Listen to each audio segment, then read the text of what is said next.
Good morning, everybody. Welcome back. I just wanted to start out by thanking everybody so much for their really good discussion yesterday. I really appreciate the engagement that you all brought, your expertise, and that everybody worked very collegially with one another despite very different views on some issues. So thank you very much, and I'm looking forward to another day. I wanted to get back to you. I did confer with our general counsel's office last night about the 3 questions that you raised. And the first one, well, actually all 3 of them were on the language on the red line on page 2 about involving the construction, operation, or maintenance, and it's the or any, and then there was corresponding statutory language. There was a question about whether that language was unconstitutional. And I did confer with our general counsel's office, and basically, if the administration thinks the law is unconstitutional, there's a rather lengthy process that we go through to make that determination. We would first be having the Department of Justice review it. Then we need to explain to Congress. It's not something that is done easily. It's very difficult. It is rarely used, and it's only used in very clear cases. And it's only used if we have no other option. Typically, the result of this sort of review is to have a very narrow reading of the statute that would be constitutional rather than not enforcing it. The department currently is enforcing the statute. We do think it can be read narrowly. If you disagree, we're happy to get more information from you, and they can look into it further. But we don't think it is unconstitutional at this point. And then, Kim, you oh, I'm sorry. I just wanted to clarify, when you say you think it can be read narrowly, is there a department understanding of what that narrow reading is? Yes, Ashley will pull up the handbook. This is how we currently interpret the statute. So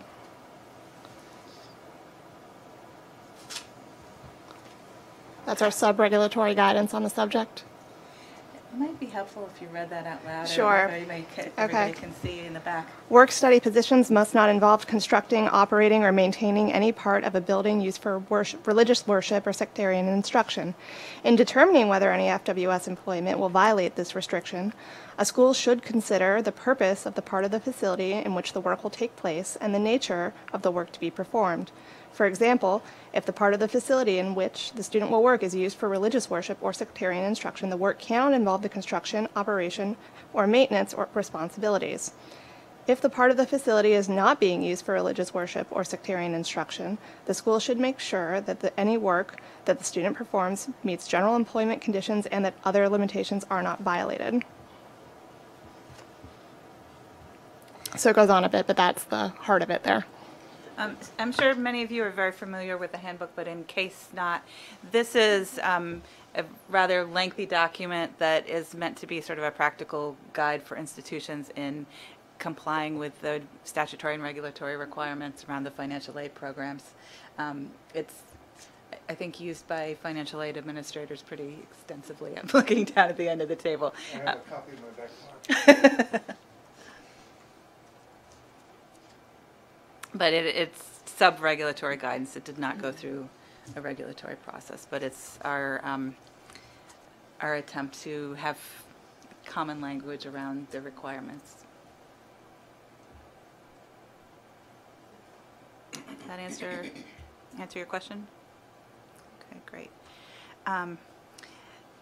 So Kim asked about facilities where students were or student groups were choosing to use it for worship or religious instruction, but the institution was not. The General Counsel's office's feeling was that that would not make that space religious space. However, if the institution designated something as a chapel area, that would. But if a student group periodically used it, that would not. Does that answer your question, Kim? Thank you. Okay, great. And then we had one other question, and that was the the future tense in that, the to be used, and whether that was referring to construction, and our answer is yes, that we think that was referring to construction. Any questions about that?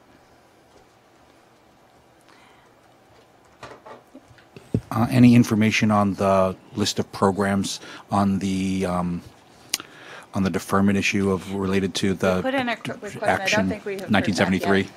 So we've talked to a few people. Our Perkins expert here has said that that particular form of deferment hasn't been used since about 1993. And we have some dear colleague letters on that we can pass around. And then FSA couldn't find a list of any such, it may be academic at this point, but FSA couldn't find a list of anyone that had ever been granted that type of deferment. But they did say that for 2018, only 15 deferments of that type had been granted anyway. So can you just confirm that, to the best of your knowledge, there are no current programs that the Secretary To the best has? of our knowledge, yes. Thank you.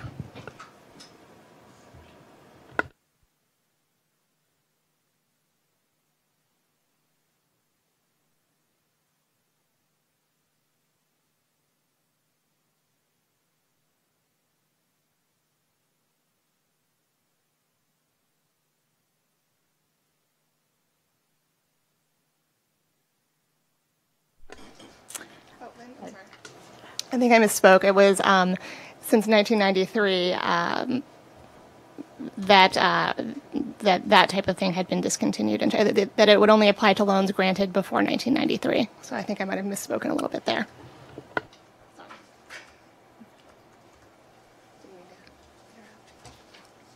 Okay, so moving forward this morning, the one discrete piece of language that we haven't discussed at all is the section under the Gaining Early Awareness and Readiness for Graduate Programs, the GEAR Up program, which is on page 5. I'd like to start with that. Then I'd also like to talk about section 600 and 602, which is the definition of religious mission. Richard wanted to raise 609 and 11, and I'd like to do that before we break for lunch because I may need to ask our experts on accreditation and or general counsel's office before having more of a discussion on that. And then, Bill, I don't know if you had an issue you wanted to raise. Do you want to start with that? Is it relating to something we talked about yesterday? Just that you asked us to look at a couple of those sections that accreditation will be considering, and I do have concerns, thinking from an accreditation agency perspective, about some of the proposed revisions in, let's see, 602.18. Oh, okay. So we can get to that when we do the discussion of 601. Okay. Okay. Does that sound like a reasonable way to move forward? Okay, great.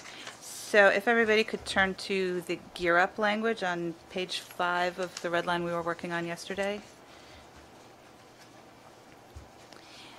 So the first section we're looking at is 694.5, and there is language in there that was taken from a statute of another program. It never,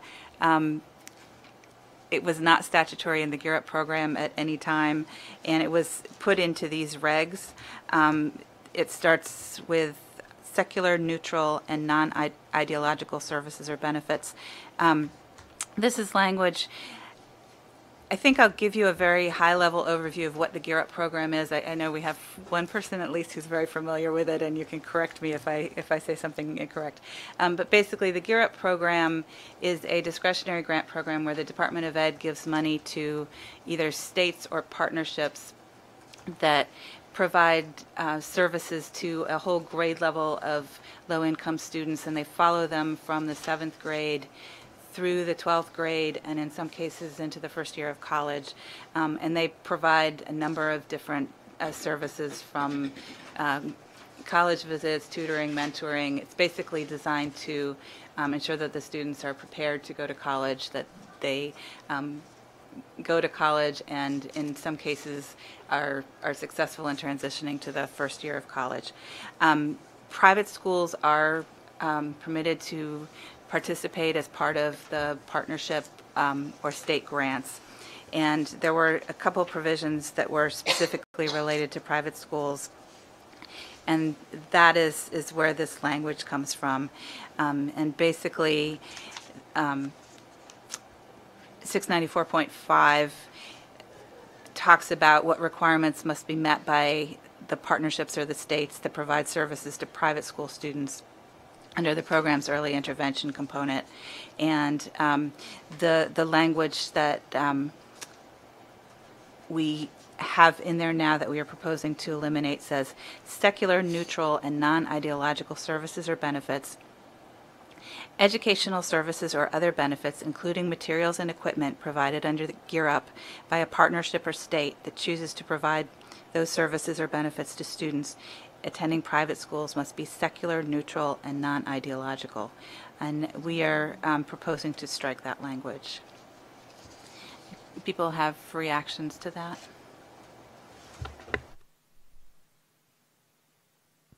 Why is the department proposing to strike that language? It's hard for me to understand that.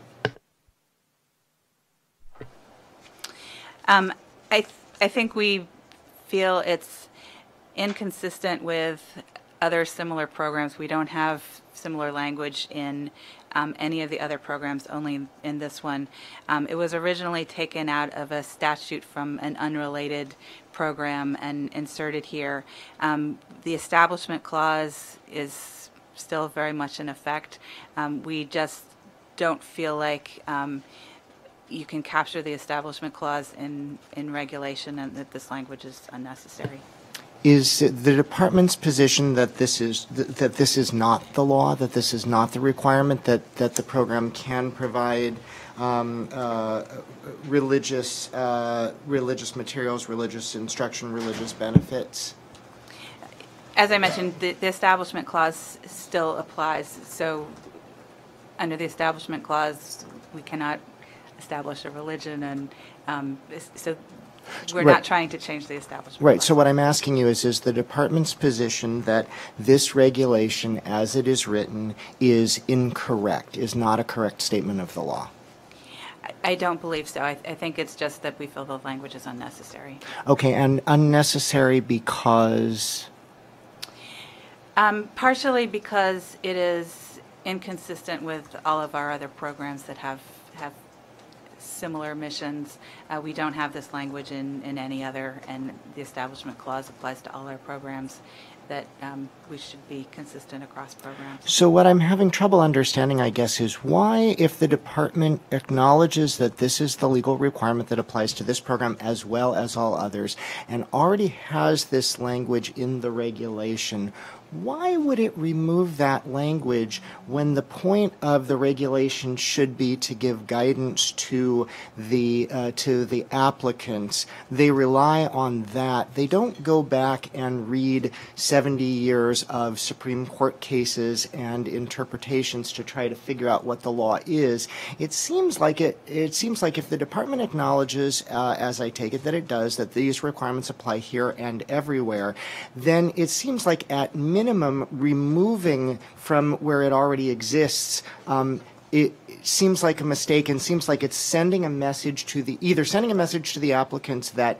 these requirements really don't apply, which would be wrong as a matter of law, or alternatively setting folks up to fail by applying for things that they're not entitled to, or setting things up so that the department will not be enforcing what it acknowledges as the law, which doesn't really make sense to me. I mean, I think that there can be a separate question, why doesn't it show up in all those other places where the department also acknowledges that it applies? But you're talking about removing it from somewhere that it presently exists, and that people rely on and will, as I say, either notice the change and think that it's a change in the department's position on the law when you're saying that it isn't, or will be relying on the regulations, which are then incomplete for reasons that it sounds like the department acknowledges. That, to me, is just really hard to understand as a regulatory effort, and I hope you can speak to that, or maybe others have feelings about that as well. But it doesn't seem consistent with the purpose of the regulation, much less with the law. Andrew. So I will try to speak to this from a practitioner perspective, similar to how Greg was able to speak from a practitioner perspective on some of the things that we spoke with yesterday. So the Gear Up program goes back to 1999. I'm proud to let you all know that the College Crusade of Rhode Island was running a college access program in the 80s, and that our program became the framework by which the Gear Up statute was created. And so we feel a little bit of pride in that, which means that we were also involved with the original creation of the writing of the statute. So all of these regulations here go back to the original statute. During the reauthorizations, no, there haven't been any regulatory changes that I know of. As part of the public comment process associated with this negotiated rulemaking, there weren't any, amongst the hundreds of comments that the department received, there weren't any comments to speak to a need to change anything in the regulatory language associated with Gear Up. Emmanuel will know, as part of the development of the Prosper Act last year, there were no conversations or proposals at a legislative level to change anything associated with the regulations. From a Gear Up perspective, the regulations work. And a little later on, I'll go into the rationale about why the regulations, what they were intended to create. But going back to some of the conversations that we had yesterday, these are keeping things like this. While I can't refute the fact that it may seem redundant, it is an important customer service component for prospective grantees, both entities that are applying for money as well as states and institutions that are overseeing that who don't have the resources or the bandwidth to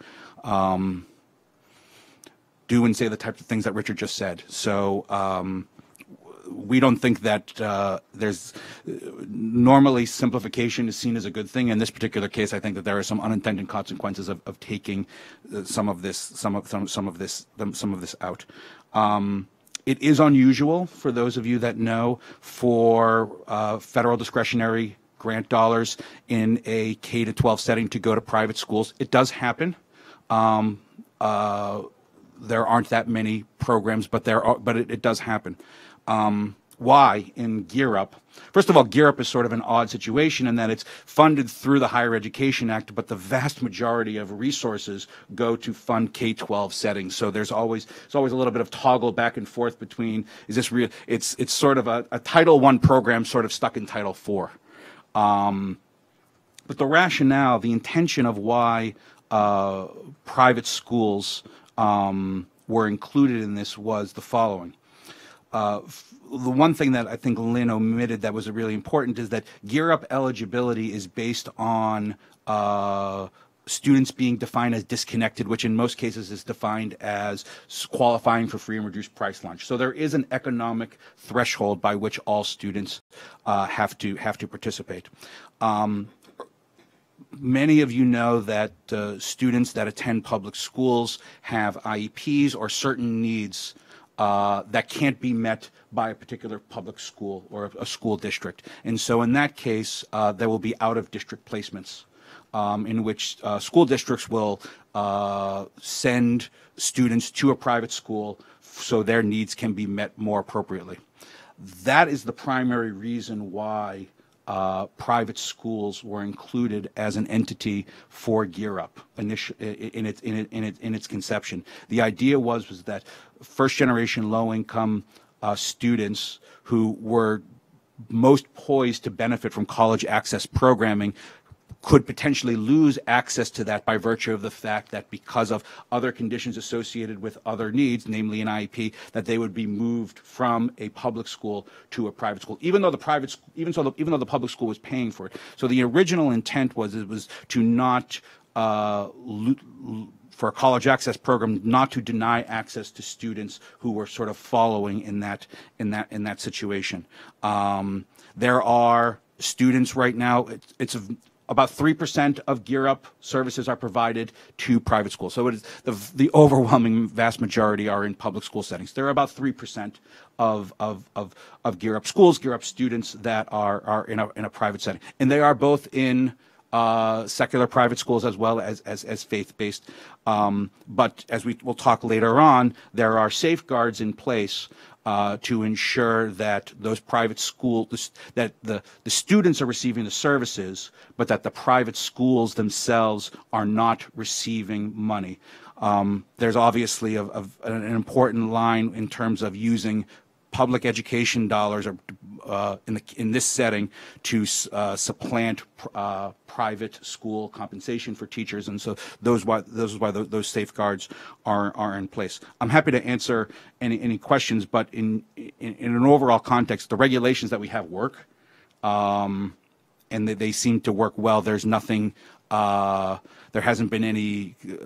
We talked yesterday about whether the department has had any concerns or complaints about these regulations.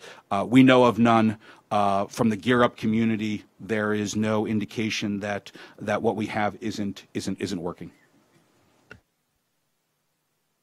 I just want to have one minor correction. We did do a negotiated rulemaking to change the Gear Up regs, and I think it was in 2009. So it's been a long time, but they have been changed once. That is correct. I know that after the reauthorization, there were some changes, but I don't believe that these provisions were part of that negotiation.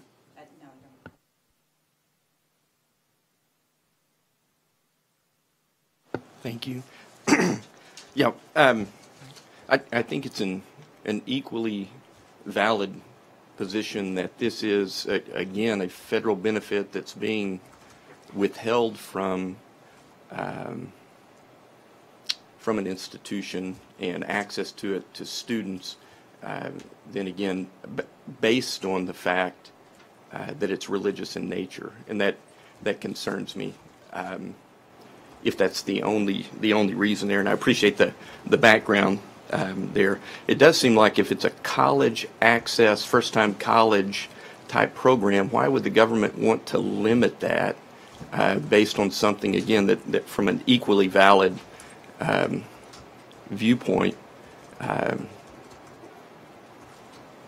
it may not be able to do. So.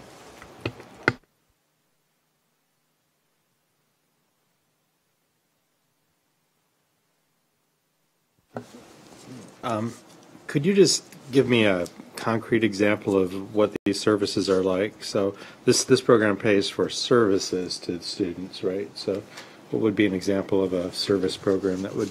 Sure, I'd be happy to. So the College Crusade runs the Gear Up program for the state of Rhode Island.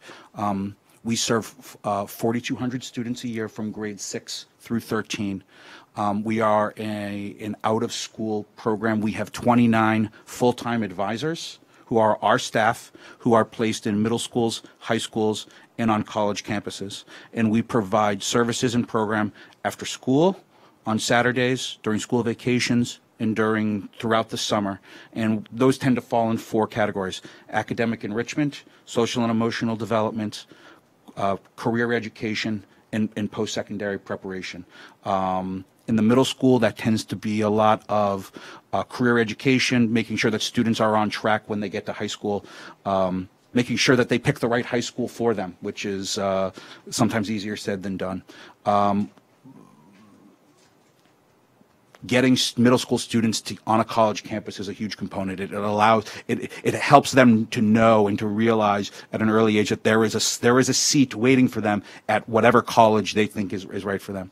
When we get to high school, then the transition starts to focus more on financial aid, SAT prep, more college visits, the college application process. We have staff that work specifically with students based on achievement scores or interests who are trending towards selective or elite colleges, but nobody in their family knows that. So we work closely with them. And then we get them into college, and then, as Lynn alluded to, a few years ago, the Gear Up program was changed to allow students, our program to provide services to first-year students while they were in college. When this program, when GEAR Up was initially created, the department defined college access as get them to college, drop them off, and don't look back and assume that everything will work out. Well, we all know that just isn't the case, and so the wisdom of the department said you can add now a 7th year to your program, which would allow you to provide those services. So we have college advisors that work with our students, and it's a different relationship. They're adults. They're not young people as much, and so, but we're able to provide how to interact with that professor, how to manage those expenses, how to manage the home college life. So these are services. They are provided by our organization as staff. Other programs have public school staff that also do that. So from your understanding of how the program operates, I'm thinking of a large number of ministries that provide reading fluency, training to communities, or there's a number of Korean churches that do English as a second language training for people that are immigrants to the country. If they were just doing those purposes and it otherwise met these kinds of standards, are those kinds of things that could be funded by this program? So my answer is yes, that is, and that's why this provision is here, that as long as the services or benefits are secular, neutral, and non-ideological, that faith-based organizations can be a service provider. Our organization handles everything in-house, but we could certainly, as the GEAR Up grantee, choose to engage with partners from a service perspective. The only limit is that because of the restrictions associated with federal funds, that the services have to meet this criteria. Yeah, I had a couple of, I guess, specific questions for Lynn, and then based on what Andrew was saying, a thought with respect to what Stephen said. But the questions are first, you said that this language came from a different statute for a different program. Which one is that? I'm sorry, I have to go back and check, but I'll Okay. find out. And what'll go with that is that I assume that whatever program relates to that statute has this language in its regulations. I assume, I don't know if that's true. You said I think that the program doesn't exist anymore. Okay. You said that there were a bunch of programs or several or whatever programs that didn't have this language. I wonder which those are and whether there are programs other programs in existence now that do have this language. I don't believe there's any other program that has this language, and I would say that all of our programs under both the HEA and the Elementary and Secondary Act. Do you have any particular ones in mind, or? I mean, because you had said there are several programs that don't, and it sounded Well, like you had particular ones in mind. The TRIO programs are very similar to the GEAR Up programs in terms of the types of services they provide, and they do not have this in their statute. So, as I understood, and Andrew, I'm hoping you'll correct me if I got this wrong, but as I understood how the program goes, which relates to, Stephen, what you were raising, it seems like the students can be any student who meets the eligibility requirements. The schools they attend can be, it sounds like, any school, and the services that they receive are all the same. The restriction is about whether the services actually provided under the program are religious services, not where they're going to school, whether they're people of faith or anything else. And I think that would speak to the issue that you raised. Did I get that more or less right, though, Andrew, and how the program works? Yes, I think to answer your question, that the services, all GEAR Up students are eligible for the same services. It just so happens that in this particular case, because in order to make sure that access for students is not limited, eligibility was extended to private schools for students, with the understanding that with that money comes certain restrictions, and those restrictions are that the services and benefits have to meet a certain criteria relative to secular, neutral, or non-ideological. And so that would make and in faith-based schools, there are faith-based private schools in a K-12 setting that are eager and anxious to have the supports and are comfortable with the conditions that are associated with that.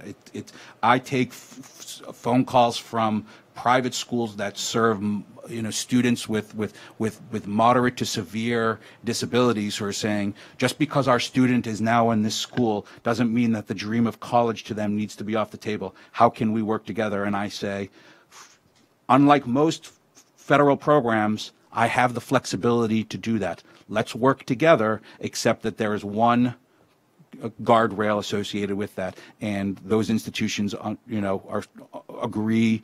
And I will speak for my program, but most other Gear Up programs agree that those are guardrails that are worth preserving for the benefit of the services.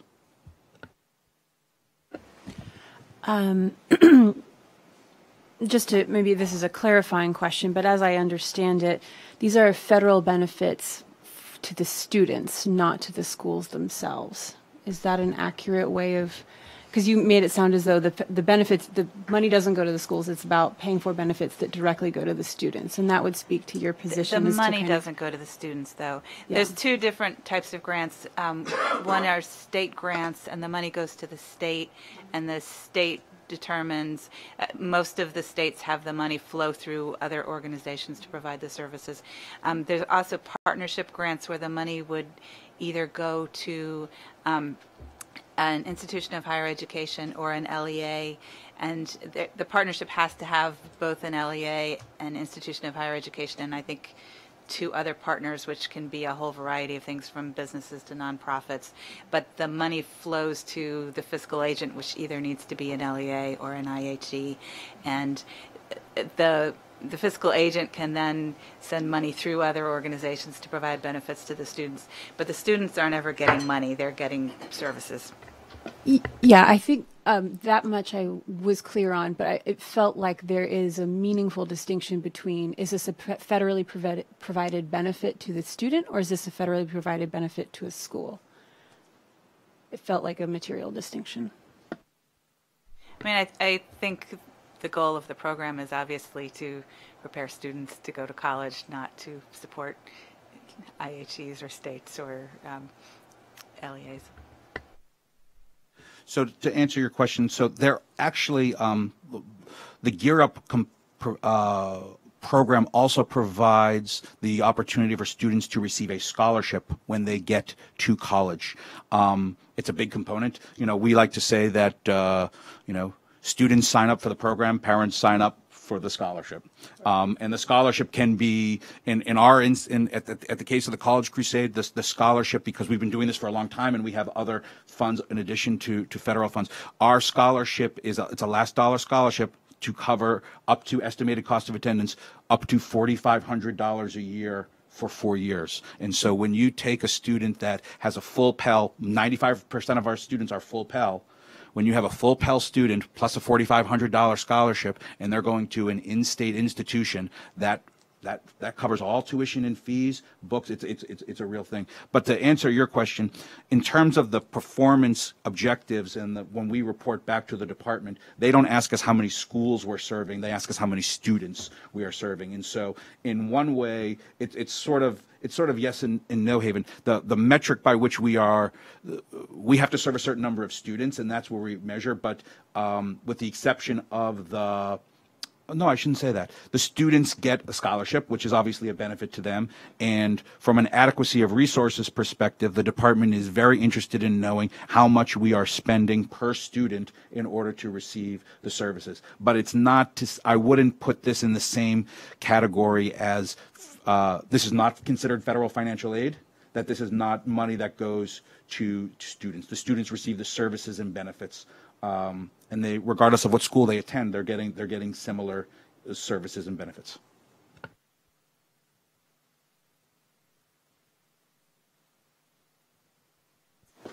Just a couple of, your last comment, I'm a little confused. So would you say the money's going to Gear Up, to the program itself? I'm just a little confused by what you said, because I Ask thought me again, I'm not Haven's- sure I understand your question. Okay, so Haven's question, is this aid to the student or aid to the institutions, is, I think, a really important question. And I thought you were saying it's aid to the students, but then at the end, it sounds like it's not aid to the institutions. It's not, there's aid that goes specifically to the students in the form of scholarships, and there are, the institutions serve as the fiscal agent to provide services and benefits to the students. So the students are the benefit of the services. But those costs are incurred. The institutions are the fiscal agents. Costs are incurred in conjunction with a work plan that is approved by the department, and then institutions request reimbursement for those services and benefits that are But established. the agents of making the decision as to where the money goes are the students or their families with counseling from your program, basically. It's all, because this is a discretionary grant program, the project narrative becomes the work plan. And so what ends up happening is that each entity decides what type of scope of services they want to provide. The department approves that, and then each program has the discretion of, are we spending more time on tutoring? Are we spending more time on college visits? And the programs Gear Up. Yes. Yeah. Yes. Okay. This is helpful. This isn't really going into our normal conversation about the Establishment Clause and all that stuff. I can see why the department would want to do something about this language, just because looking at it, I'm not sure what neutral and non-ideological means. We've been kind of focused on the secular part, but it's hard to imagine what educational benefits and services are neutral and non-ideological. I mean, if you took the secular out of there, which I don't think modifies the other two, I'm just curious, Andrew, as to what that means to you, because to me, most educational benefits and services do have an ideology. I mean, the ideology that going to college is a very important thing. Not everyone shares that ideology. I think everyone in this room does, and I agree with it. But I'm just curious. I think I could see why the department would say these other two parts. How do you understand what benefits are non-ideological? Sure. So the way I see this is that I think that there is an intentionality here in the order, and that neutral and non-ideological are reflective of the word secular. And I think it's just I don't know why this language was put in there, but I think it is it's just as much a modifier of the word secular as it is services and benefits. I don't think that the term ideological has anything to do with college or career readiness or approaches. I think it would be very surprising to have that in there, non-ideological benefits and services, but I think a grammatical reading is that these are three separate criteria that the benefits and services have to meet. And it doesn't, I'm just speaking as a non-expert in education stuff, but that doesn't make a lot of sense to me. So I could see why the department would just be concerned about that problem. I don't have any sense that the department is, I think the department's motivation in asking this to be stricken is that it's redundant. I don't think that the department has made any indication that it's parsing any specific components of it. I would say it's not redundant, and that as a grantee, both from an operations perspective and a prospective as a prospective grantee, this is exactly the type of language that grantees would want to know when they decide whether or not both how they want to apply for this and to make sure that they're in compliance.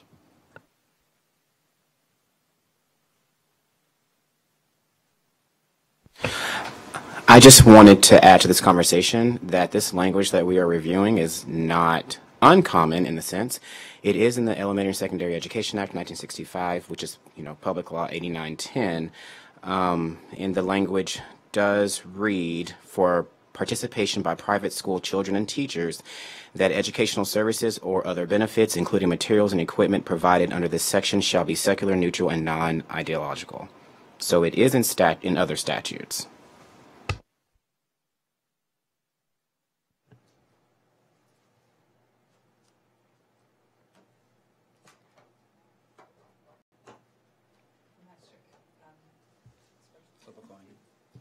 Oh, so that fits with part of what I was going to say. I believe it's in Title I. I think it's in IDEA, and also this is consistent with the whole raft of faith-based regulations across not just the department but the entire government in recognizing the ways that faith-based institutions can participate, can provide services, with the requirement that the services that the government is purchasing to provide are in fact secular services. And in fact, you know, speaking of statutes, it's just, I think it was in December, Congress passed and the President signed the First Step Act, which includes, which has to do with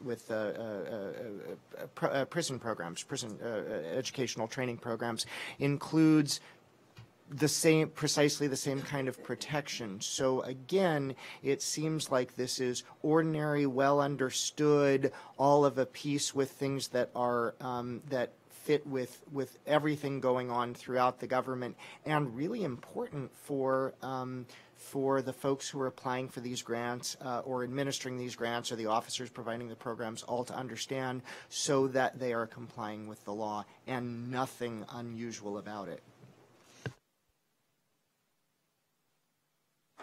Yeah, again, Andrew, I'm not familiar with Gear Up. Did you mention that a college visit is part of the Gear Up services that you provide?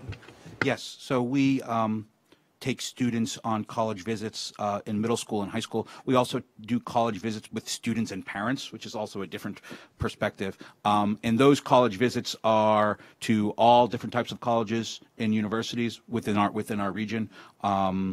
Public, private, 2-year, 4-year, technical, faith-based institutions. That we have students in numerous faith-based institutions, and you know what I'll say is right now, with the way higher education pricing is going, when you are a first-generation, low-income, high-achieving student, a lot of private institutions they want Gear Up students, and they can do a whole lot better financially from going there. And so we are actively encouraging that, because we want what's best for our students, both from an access perspective and from a cost perspective. I'm just curious, at our particular university, every day at 11 o'clock, the entire campus community comes together for chapel, and we have a worship service every day, or every school day, Monday through Friday at 11 o'clock. When you come to our campus for a campus tour, that's part of the tour. You come and you sit there so that you experience the full Oklahoma Christian experience. I'm wondering if that's secular, neutral, or non-ideological, and if we would have to scrap that from our campus tour if we had Gear Up students come. So I can't speak to how other programs do that. We don't have, we have not had college visits that go to, that speak to that. So it's difficult for me to speculate, but if somebody, you know, I'm the Gear Up director, if somebody came to me and said, we want to go do a college visit at Oklahoma Christian University, and this goes on, I would go back to the current regulations that say that is not services and benefit, that is not consistent with services and benefits that are secular, ideological. You know, I think it's important to recognize that college access and planning services are technical in nature. They're not ideological in nature. And so even when we go to a campus, we are focusing on fit, and we are focusing on coursework, and we are insulating ourselves from any type of ideology that a student may may encounter. We talk to them about that. We know that that exists, but it's not part of our scope of services. We have one of the top CPA pass rates, or the top CPA pass rate in Oklahoma in our accounting program. Many of our classes, professors begin with a prayer, and they ask different members of the class if they want to lead a prayer. They have prayer requests that they can send to the professor beforehand. If a Gear Up student comes and sits into an accounting class, I'm guessing we're not eligible for that based on this, and that frustrates me. I would differentiate in that if a student came to us and said, I'm interested in going to Oklahoma Christian University, we would say go visit, but for us to coordinate, a lot of the college visits that we're doing are, we go to 2 or 3 high schools and say, okay, we're doing a college visit, sign up. And most students, they don't even know what school they've signed up for until the bus gets there. And so, if there's a student that has expressed an opt-in perspective, we wouldn't hesitate to do that. But for us to use our own Gear Up resources to pay for the buses to transport those students to that university, or to do a blanket-wide recruitment for a college visit without in the way that I described, I think I would have concerns with that. If I could just respond one other thing. I do agree, Richard, in terms of the government providing direct benefit to religion, that's problematic. Indirect aid like this, I'm having a tough time seeing why we would forbid that based on the religious nature of an institution, or if that's where a Gear Up student wanted to go, why we would require that institution to either change their ideology or forbid the student access to those funds. So I think it's about whether or not to separate the services and benefits that we're using our federal money to pay for. That's where similar to how Greg spoke yesterday about, with regard to work study. He knows what the rules are, and he knows what to do and what not to do. I would say the same principles apply in that case. If now what most Gear Up programs do is Gear Up programs have the flexibility of creating a scholarship collaborative. So the Gear Up scholarship is not 100% portable. That in Gear Up entities, so we have a scholarship collaborative in Rhode Island. Every college and university, public, private, faith-based, is part of our scholarship collaborative. And so if we have students that go to Providence College, that go to Salve Regina University, they are able to use their Gear Up scholarship at that institution. There is no limit.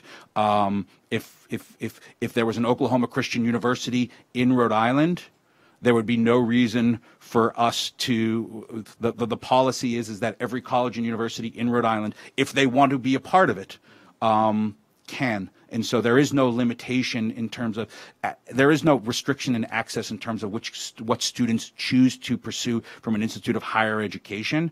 We're just limited in the services and benefits associated with the particular example that you provided. But as I said before, because of the way college pricing is working, many of our students are doing quite well, both from an access and a persistence and a cost perspective, by attending private institutions who have their origins in communities of faith.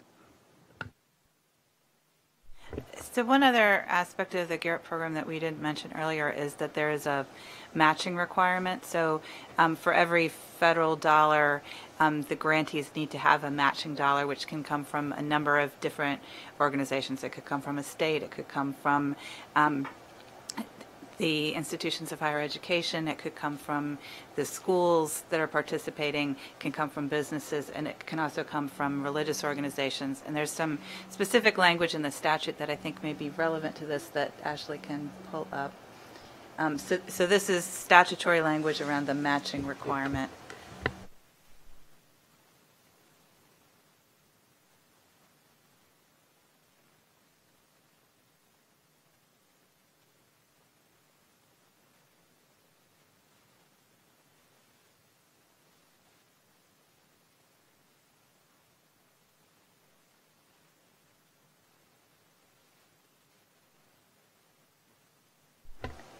So religious organizations are specifically mentioned in the groups that can provide matching services. If I may. Yes. So thank you for pointing that out. And so what I will say is that in addition to providing cash scholarships to students to attend faith-based institutions of higher education, we do also get matching resources in the form of donated scholarships. So it is a two-way street. If this committee wanted to recommend to the department that the match requirement be reduced, I certainly would not object. I have a $3.5 million a year grant. I have to match it dollar for dollar. It is an incredible burden, but one that we welcome.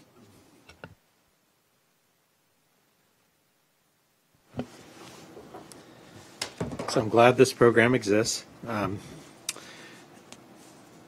My initial reaction is if this is not regulatory language that's specifically present in other similar regulations, even if it is in statute, it's again a kind of special focusing on an area that without a specific problem it's trying to fix seems to me to be unequal treatment or sort of creating a negative connotation. On the other hand, I can imagine taking it out at this point. I was thinking of Richard's concern, could convey something unintentional, that somehow the policies had changed or the relevant constitutional interpretations. And I think if the full committee decides to take this out, it's going to be important that they are clear what that means and doesn't mean with the public, or you'll have some miscommunication, I think. I was feeling fairly comfortable with the direction we were going, even though, Richard, I've seen this phrase around various places too. I don't like secular neutral or non-ideological because I think it's a myth myself. I don't think such a point of view exists. But at any rate, I can't change that. That's down the road. I get it. But I would think that the service would fit even that sort of common understanding if you were just paying for or supporting a student doing a college visit at a faith-based program at the student's choice, because the public benefit would be supporting them going to college. It doesn't really matter where they go if it's an accredited institution. And so to me, the content of what is experienced at the college wouldn't be the issue. It would be the college visit to support them going to college, I would think. And so if this would be interpreted or applied differently than that, then I would want it struck. So, can I, hypothetically, Stephen, if you and I are talking about arranging for a college visit, and you understand the guardrails that I have here, and I say I'd be happy to do this, but we would like to at the 11 o'clock hour, we would like to visit another part of the campus or opt out of that particular component. How would that change your invitation to us? We would certainly want you to come and bring your students, but we would not change what we are and what we do. I mean, the religious mission impacts everything we're about. So if these federal dollars can't be used to bring students to Oklahoma Christian because of this language, I think it needs to go away. Because again, this is indirect aid. It's not direct aid going to fund religion. It's indirect aid to a student for college access. I don't know why we would be. So I'm not, as part of that invitation, I'm not asking you to not hold that devotional time during 11 o'clock. I'm not going to not tell my students that that's part of the component. What I'm saying is, while they are there as part of Gear Up services and benefits, they cannot participate. That you would still welcome us to the campus and allow us to opt out for understanding the guardrails under which we operate. Why are those guardrails there, I guess? The guardrails are there because the regulations specifically specifies that with federal funds come these guardrails that say services and benefits need to be the language that we've discussed are secular, neutral, and non-ideological. And if I were to insist that students who sign up for this program participate in that component, I would be similar to how I would be in violation of that. And that's what I think needs to change. I think that's based on an old reading of Establishment Clause jurisprudence that probably needs to be looked at across the board. And I think that's part of the thinking here. I'm not sure why the federal government would want us to change what we do related to our religious mission just to have students come and experience Oklahoma Christian. That doesn't it doesn't make sense to me anyway. So I'm curious because we're a relatively small school, 5,000 or so, and we have, I believe, 4 or 5 Gear Up students. But our school also does have a mandatory chapel 2 days a week. And so I'm just curious, would your understanding be that that's not applicable because they do get this scholarship money from, I think there's 3 different states that send it to our students? So the services, once students are on those college campuses, there are no restrictions whatsoever. We're just talking about the services and benefits while they are from grade 6 to 12. So once students can, depending on whether the nature of the scholarship collaborative that exists, we have students at Providence College, we have students at Salve Regina University. Once they're on those campuses, they have complete autonomy, and the fact that even though part of their tuition maybe is being paid for out of Gear Up, they have complete autonomy on those campuses, and they should. And can I add that when we're asked to certify a Gear Up student for that scholarship, the materials they send us never ask us, do you do this? Do you do this? They just say, is this student enrolled? What's the need? What's the, those kinds of things. Correct. I think we've gone down this line of inquiry because Stephen's question about the context of a college visit. I think the context of a college visit under services and benefits is fundamentally different than once those students are enrolled on campus. Once they are on campus, your universities have benefited from 7 years of us working with students to make sure that they are prepared to succeed. And that's the mutually beneficial relationship.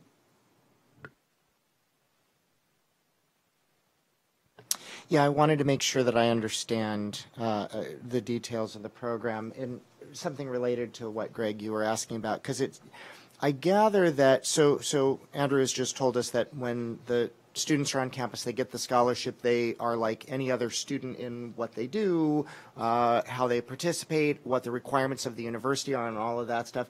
And I gather also that the overwhelming nature of the services delivered are things like tutoring from 7th to 12th grade and study supports and stuff like that. And so the restriction is really making sure that when a Gear Up hired person is providing the tutoring to this student, that tutoring isn't religious, regardless of what else is going on for that student in that perhaps private religious school. Is that correct? That is correct. And I'll go back to my original point in that the reason why the initial provision for allowing Gear Up services to be provided by private schools was to make sure that a student that was most likely going to be in a public school did not lose access to that. And so we welcome all partnerships with all private schools with these guardrails that are in place. And I'm sorry if I'm repeating myself. We know of no concerns or complaints within the entire Gear Up community that the current regulations are A, not working, or B, that people have made inquiries about changing them. I just wanted to add that earlier I had referenced current law. That section that I was referencing was section 7881. However, in current law, this language, secular, neutral, and non-ideological, shows up at least 9 times. If we look at the current regulations, this language shows up at least 3 times in Part 694, of course, which is what we're talking about, but also in Part 200, Title I, Improving the Academic Achievement of the Disadvantaged, Subpart A. It also shows up in Part 300, the Assistance to States for the Education of Children with Disabilities, Subpart B.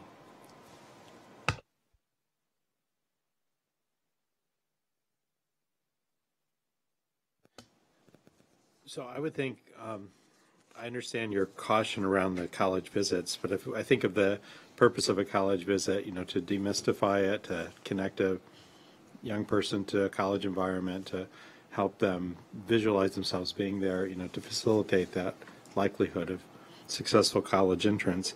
It seems to me that that's the service you're providing, and it seems odd that there would be any constraints on if it's at an accredited college where the student chose to do that visit. But if your institution said, we're going to do this, you get the government money, and you mysteriously are only taking the kids to visit religious schools, that seems to me, if it isn't driven by their choice, then it seems to me like it would be clearly in violation of the Establishment Clause. But otherwise, I'm not so sure. The purpose of the college visit is not designed to steer students toward any particular college or university. It's designed to give them a reflection of different college campuses, different types of programs, urban, rural, large, small, etc. In fact, we often take students to college visits that are not eligible that are not a part of our scholarship collaborative, and we always deal with this. And it's a great conversation among students where they're saying, "Why'd you take us to Babson? We can't use our scholarship there." And we're saying this isn't necessarily about whether or not you can use your scholarship there. And I just picked Babson randomly. Okay, Babson provides a certain type of program, and we're trying to give them as much exposure as we possibly can to those different types of programs. So I want to reiterate that the college visit process is not designed to gear. I didn't mean gear, but I said gear, not designed to gear or direct students to particular colleges and universities. I would say all the time we have, we track our students from an application perspective and where they're going. And, at any point in time, I can call my colleagues and I would say, tell me about Yamil. She's a senior. What are the 7 schools that she's already applied to? So but every once in a while, somebody comes up with a wild card that says, I'm going to Clemson. How'd you know about Clemson? Well, I watch them on TV all the time. So students pick colleges for reasons that sometimes baffle us. But we're trying to not steer students toward a particular college and university. So it's important to know that because the services and benefits are restricted, that in turn does not become a restriction in terms of the types of colleges and universities that students can pursue. And we're very intentional about that.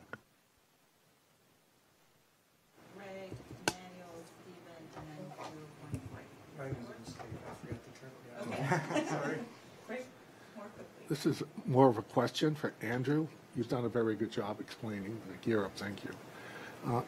In your experience, in running your program, have faith-based institutions been denied any access to Gear Up?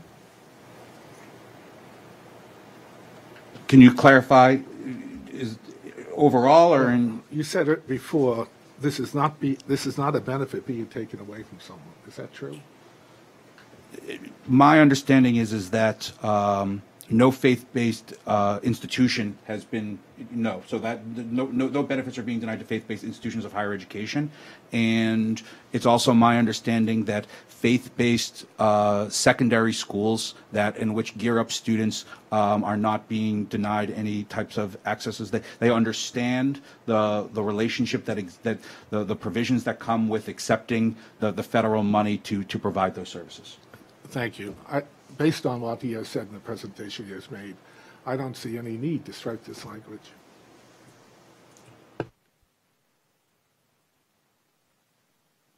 So I would like to add that with the department's proposal here, if you look at how the law and like the statutes align, in the Higher Education Act, this language is not mentioned at all in the Higher Education Act.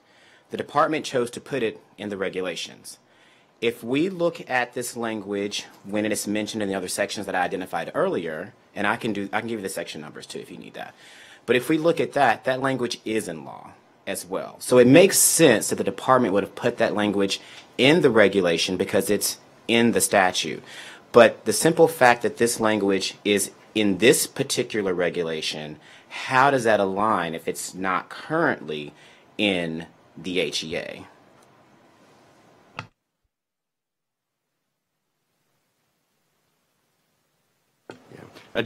I'm going to Thomas's point.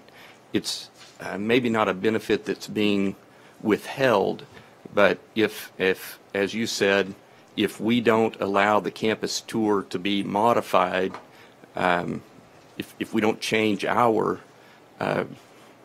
identity, our mission, and you can't schedule the college trip there. I think you said you wouldn't use Gear Up funds to take people there if we didn't do that. Well, that is withholding a federal benefit.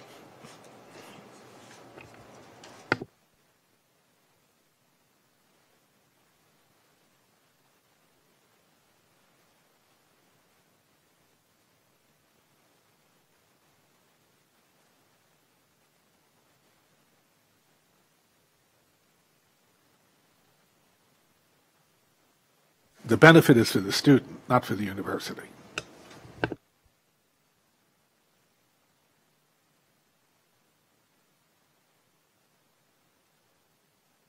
So it's 10 after. Should we break till 10:30 and come back? Okay, thank you.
Welcome back.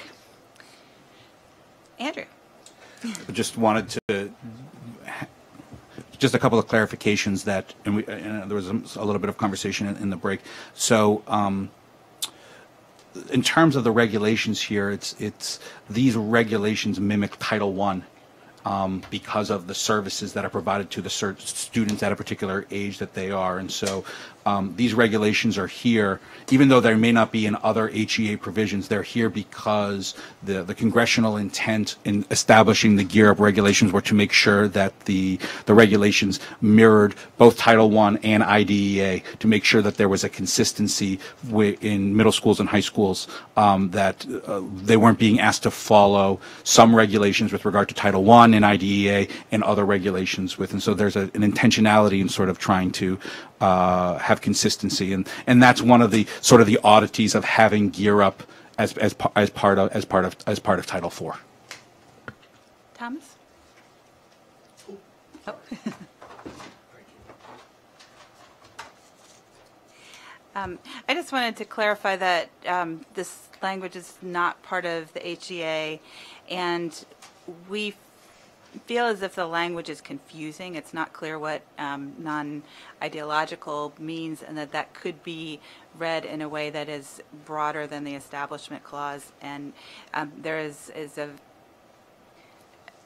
an intent to, there's no intent whatsoever to fund religion. The Establishment Clause continues, but there would be a possibility that this could be read in a way that say a comparative religion class could be considered ideological, even though it's not promoting one particular religion. It's not clear what that means, and we think it's confusing, and it needs to come out. Sort of as a response to that, so the example that you gave would not be part of a Gear Up service. That would be something in a, there's no comparative or religion classes being taught in Gear Up programs. The other thing that I wanted to also say is my program officer is literally right down the hall. I've been had a chance to connect with her. Having regulations like this, and I'm a relatively new Gear Up director. I've only been in this position for 2 years. If I had a question about that visit, I'm going to pick up the phone. I'm going to call Carmen, and Carmen is going to be able to go first and foremost to the statute and to the regulation, and having that there will make sure that that the congressional intent is being honored. So removing that does it sort of has not an unintended consequence, an intended consequence in which a Gear Up director who may not be as seasoned in the program, if it's not here, they may choose to go make a decision that would run afoul of the current intent. I think it's surprising if the department's perspective is that the terminology secular, neutral, and non-ideological is unclear, given that the department deals with it in Title I and IDEA and all those other places all the time, and that it's the statutory term there. It seems like rather that there are settled understandings of what those words mean. It also, something that Tom said struck me is it seems like it's sort of it's making a category mistake in thinking about thinking about this as though it's a benefit to a school when it is benefits to students that are provided, again, the same way that Title I is provided, Title I services are provided. They can be provided at any location. They can be provided at private schools, at religious schools. They're done so that the service provided is secular, but in ways that do not interfere with the educational mission or anything else of the institution, and that when you're talking about it would be singularly odd to think that there would be interference with the delivery of religious services when all the time the schools where these things are going on are doing the same thing in all these other contexts, and it isn't interfering with their programs, and they just have they sort of have the separate educational supports of the, in this case, if it's principally tutoring or whatever else, or learning study skills, or I'm not sure exactly, but it seems like there is a well-defined set of things that are benefits to the students being delivered to the students without regard to religion, religious identity, nature of the institution, and again, that it is, given that the department has to deal with these requirements all the time and does have them in statute, that removing really sends a deeply confusing message, as well as the fact that it's hard to believe that there's a genuine problem here. And I guess I would want to know what the complaints were, who has felt like they've been disserved in all of this, to think that there's a value to this being stricken. Because if there isn't that, then at best it seems like a solution in search of a problem, but more than that, it seems like it would mislead and either set up a tension between the department trying to enforce the law and the regulated entities not understanding what it is, or just leading to violations.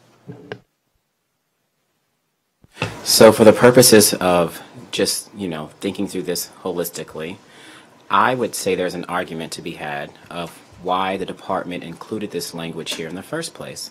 If it's not mentioned in statute, why did the department make this choice when in other instances it is mentioned in the law? So it makes sense that the department would honor that in their role to implement the law.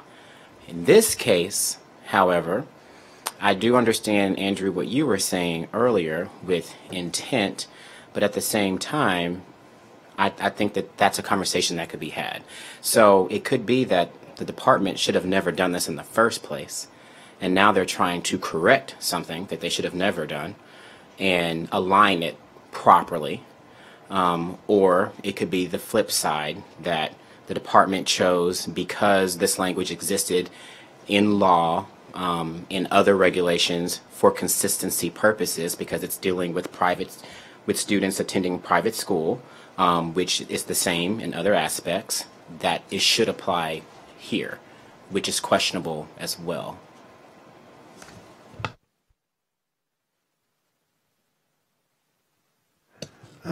To a point that was made earlier about whether anyone has, quote unquote, been denied services because of this particular paragraph. I guess if I understood what was being said earlier, that in the example of Oklahoma Christian, if they're not going to change their visit policy, is there really a chance that you would tell the student, then we're not going to be able to take you on that visit to Oklahoma Christian? Because I feel like if that's the case, then that student was denied that benefit by not being able to go to that specifically because of that. And again, I don't mean to phrase it, but I just was curious. So from a hypothetical, if we were to approach Oklahoma Christian and say, we're interested in having arranging for a college visit, we would talk about what that college visit would look like. As part of that conversation, it would come up that there would be this 11 o'clock devotional, and we would say that per our funding, we're not permitted to allow students to participate in that. And we would say, is it possible for you to either modify the visit, or for us to show up at 1 o'clock, and instead of doing a full day visit, we would do a half day visit, and we would wait, and that would be what I would, I guess, a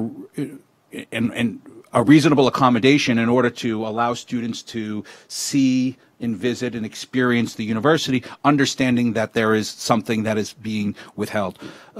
I think it's important to note, and I spoke with Stephen about this, is that there's a difference between if we have a student that says, I'm interested in going to Oklahoma Christian University, our advisors will work with students and say, okay, let's go. Let's talk about that. Okay, why? What are you trying to accomplish? And do you understand?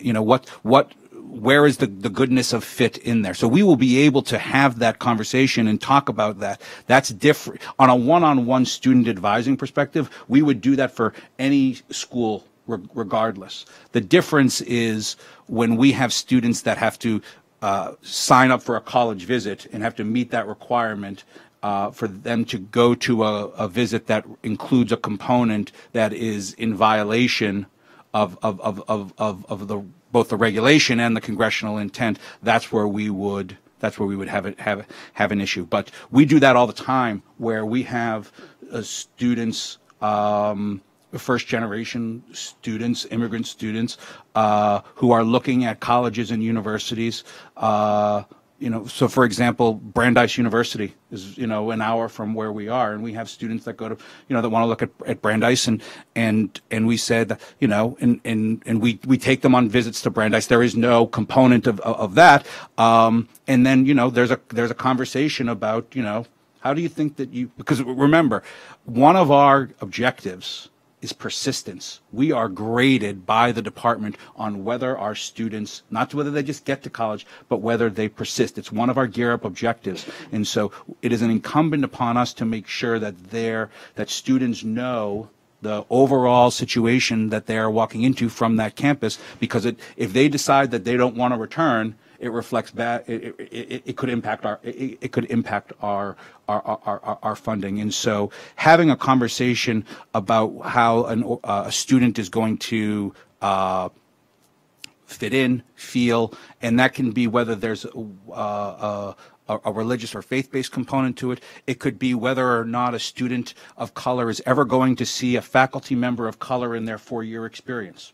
Those are the things that matter to our students, and so they all end up being part of that conversation.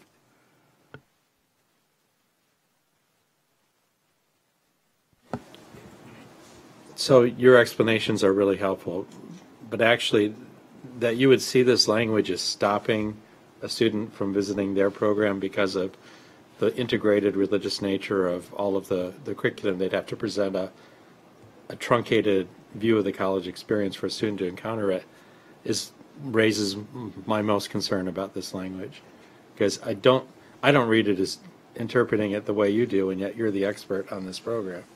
And so if you might interpret it that way, then I'd be inclined to say that we need to get rid of it. Let me differentiate. If a student called us up and said, I'm really interested in visiting Oklahoma Christian University, can you help facilitate a visit? We would do that. But because our staff are not there and we're not providing the transportation to and from, then that is not considered that is not necessarily considered a service and benefit. So I want to reiterate the fact that we're not, in no way are we limiting student access and student choice with regard to this. It's just that we cannot incur direct costs associated with that, if that's the component. Now, if we go to visit Oklahoma Christian University and we say we can mutually agree we're going to arrive at 1 p.m., then the situation is resolved. And if part of that tour that starts at 1 p.m., there's information that is shared that says this is what the expectation of being a student on this campus is, and this is what this 11 a.m. and this is how the class is. That's information for our students. That's important information to determine fit and persistence. But asking those students to participate in that as part of the tour would be in direct violation of the program as it currently exists.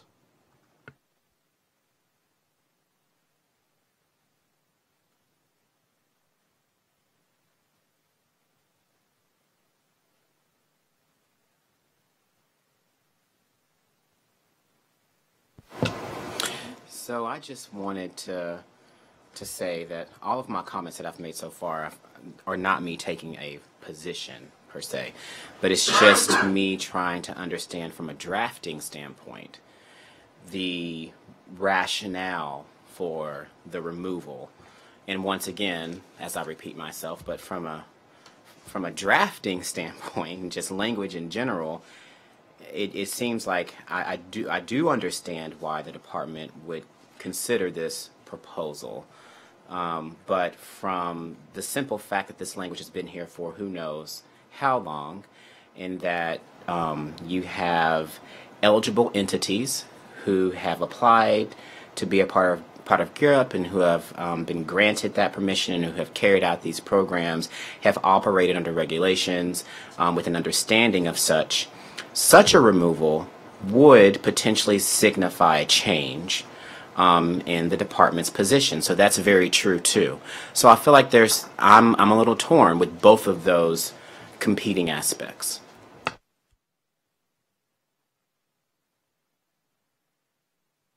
So let me respond to that from a practitioner perspective, and maybe you'll respond differently.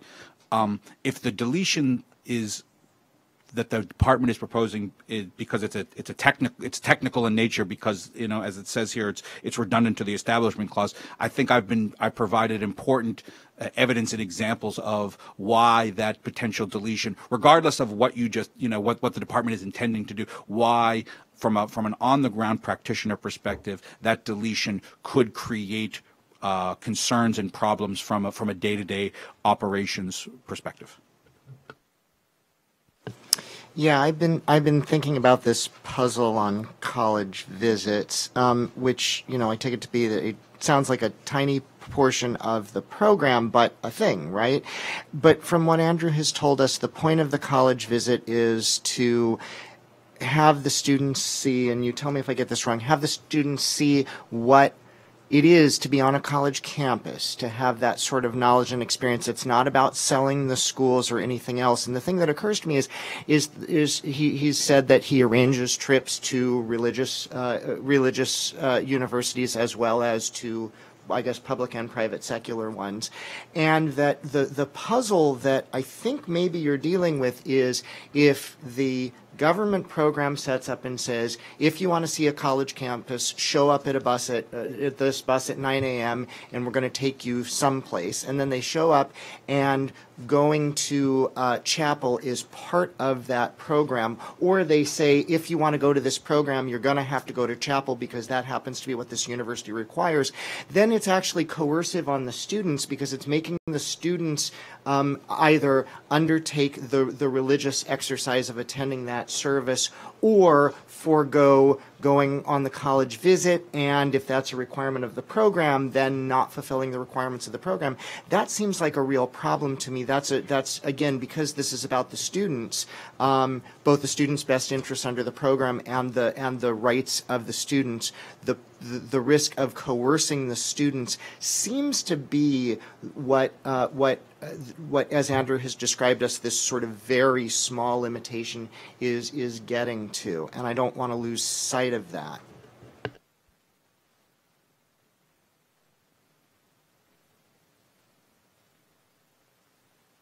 Thank you. I kind of heard two things. It sounds like you have a set of universities you routinely organize trips to. You probably take students in groups, okay, to those. But then you also may take some people to other places if they request. Do you do the latter or not? No, I mean, if we have a student,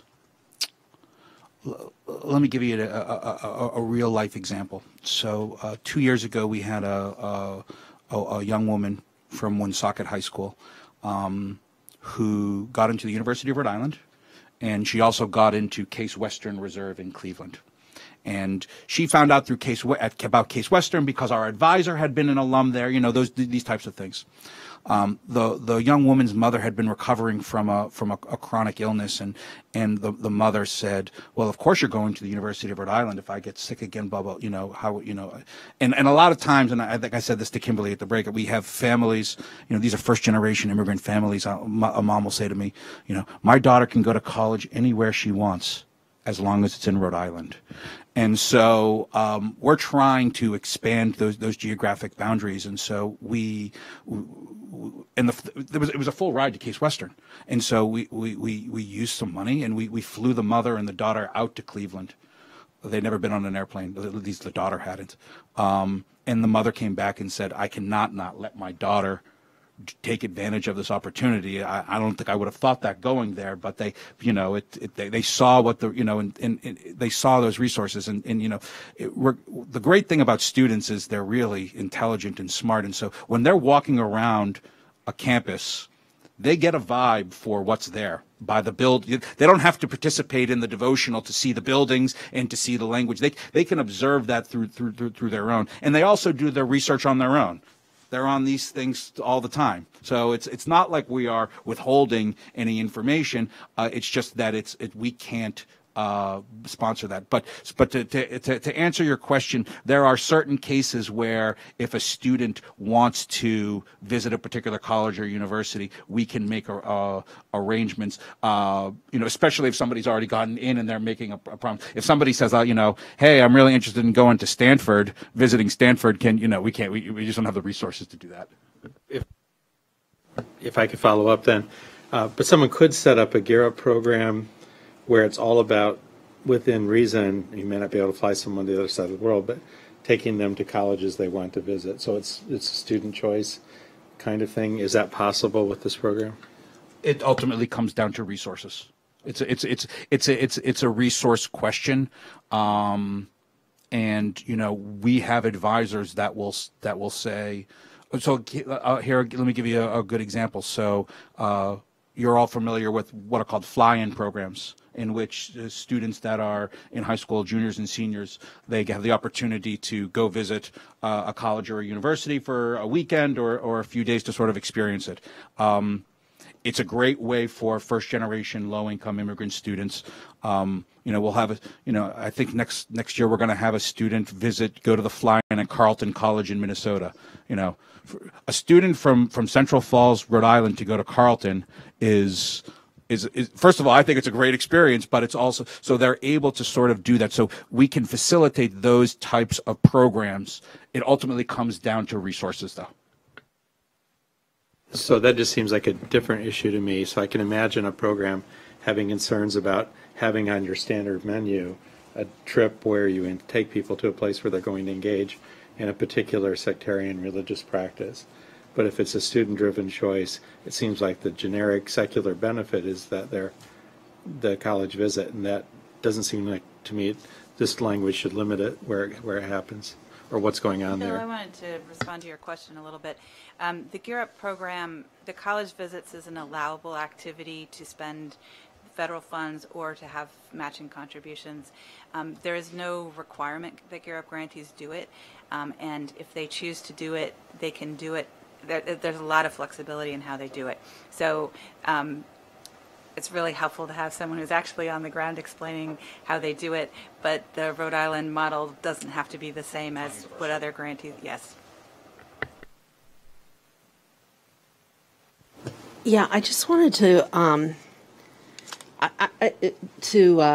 just follow up with just the observation that it would seem to me that it's kind of counterproductive for a student to not be able to see that there's a daily chapel as part of the component of the educational program. If that's, you know, that would be a part, I would think, of the student's decision. And so I don't see it so much as coercing a student to go to a religious service if, as Bill just pointed out, they're going there because they're saying, I want to see this college. And if they don't see that there's a daily chapel requirement or opportunity, then they may end up going there and saying, oh, I'm not a good fit here. And that's counterproductive to the goals of your program of making sure they're happy it is a good fit. So I would think that being able to go to the chapel would be a very important part of the visit. It's counterproductive to your program to take that out. Sure. So to respond to that, I think that from an information sharing perspective, we would obviously share that with them. And if a student expressed an interest in attending that college or university, we would most certainly encourage them to visit that college or university on their own. or if it's not geographically possible, something similar that they can do. The difference is that versus putting a busload of students who are coming to it and not really having they haven't chosen to participate in that program, and we're not permitted to it. But we can encourage, and we would encourage, because remember, we have this persistence goal. We don't, we're talking about scholarship resources, we're talking about Pell resources. It doesn't make any sense to send any place to somebody if they're not well informed about what that opportunity is. So we would do that. The difference is that making it part of a larger program is something that that the regulations don't allow us to do. Yeah, and I was just responding to the idea that an individual student who'd expressed an interest might not be able to do that. We didn't let that young woman from Woonsocket say no to Case Western without going to visit it, because we knew that on a case-by-case basis. So I think the same provision would apply.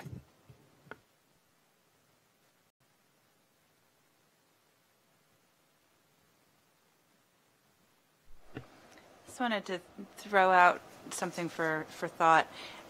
I think we agree that sectarian is clear. The words neutral and non-ideological continue to disturb us as to what that means. Would people have any interest in thinking about how to edit the language to make it clear so that it's not ever interpreted as being broader than the Establishment Clause? So the concern that I would have with that is the language is parallel to Title I and IDEA, and there's an intentionality around that, and that I would be concerned with an institution, a secondary school, trying to determine which title of Title I of ESSA or IDEA or Title IV of the HEA really applies to them by removing that. And so, to the extent that there is, it's clear to me, as Emmanuel has indicated, that this language is following established statutory language from Title I and from IDEA. So I would encourage us to follow their lead. If that statutory language was changed, then I could see the regulation following suit. But to preemptively change it, I think would add an element of confusion.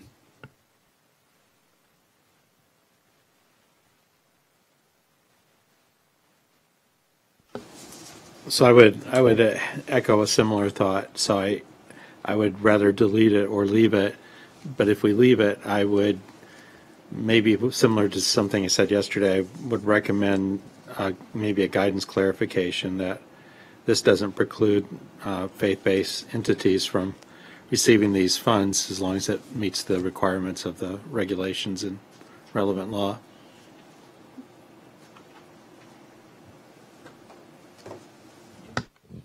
From a practice perspective, that already exists, and so that's where there's, from a Gear Up perspective, there are a variety of documents that govern it. There's obviously the statute, there's obviously the regulation, and then there's the notice of funding availability, which has language in it that can also reiterate that. And so I don't have that notice of funding memorized chapter and verse, but there's certainly an opportunity through the notice of funding availability, which is at the discretion of the department to modify, if I understand that correctly. Yes, the department does do the request for proposals. We get those cleared through the Office of Management and Budget, but we do have an opportunity to change those. So that might be the best place to make that to respond to your request.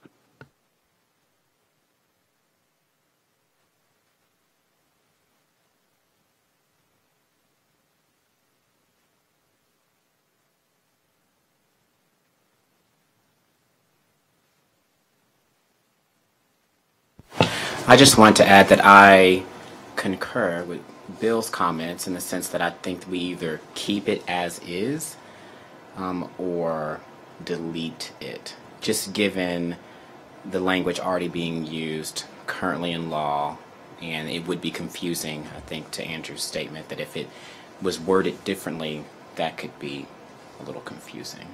At least the first sentence. Maybe the remaining pieces, maybe that could be altered in some shape, form, or fashion, but I think the first sentence definitely should be the same, or there or not. I'm sorry, which second sentence are you? The first sentence that, secular, neutral, non-ideological, that phrase. Oh, I'm sorry. But the I second, see. but the second sentence is like an addition to that. Gotcha, I just missed the period in the red line. Yeah, could maybe be Sorry about altered. that.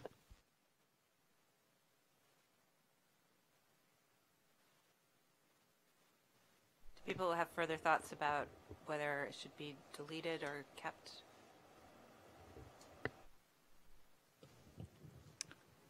I would prefer that the regulation, my recommendation would be that the committee reject the red line proposal put forth by the department.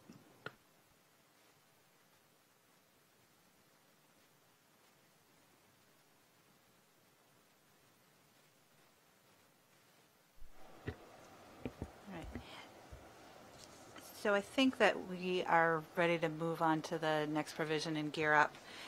So in 694.6, this provision talks about who may provide services to Gear Up students attending private schools. So this is the same program we were discussing before, the same structure. There is, under A2, services can be provided by contract through a public agency with an individual, association, agency, or organization. And under that, there is a couple of paragraphs that we propose striking, one which relates to faith-based institutions. The other is a more technical change. So in B, the language is, in providing Gear Up services to students attending private schools, the employee, individual, association, agency, or organization must be independent of the private school that the students attend, and any religious organization affiliated with the school, and that the employment or contract must be under the control and supervision of the public agency. We are proposing to delete that because we think that it has free exercise clause concerns. Any thoughts on that? Can you speak to the department's rationale for the proposal to strike Section C? Sure. Section C, that has nothing to do with the faith-based concerns. There is a provision there that says that the federal funds cannot be commingled with the non-federal funds. As I'm sure you're well aware, OMB Circulars has very detailed explanations about commingling of funds and what the requirements are. This is redundant, and we really want the grantees to be looking at the OMB Circulars for the more detailed information. So we're not suggesting that the funds should be commingled. We are we are suggesting that the grantees need to be looking at the more detailed OMB Circulars.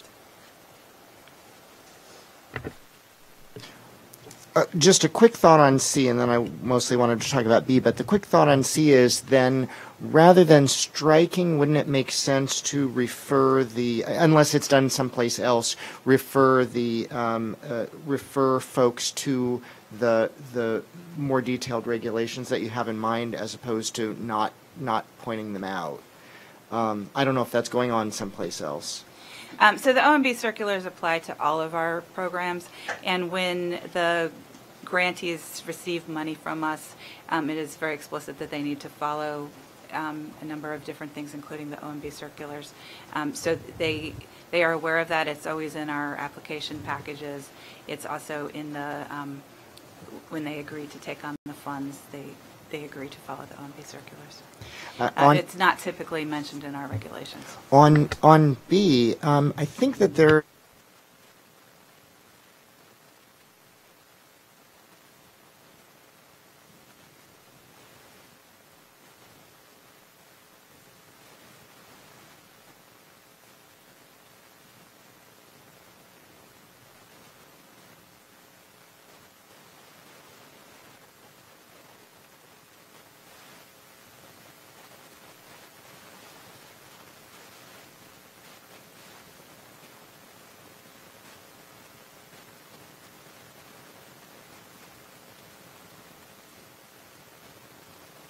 Oh my gosh. Okay, sorry about that. So let me try that again.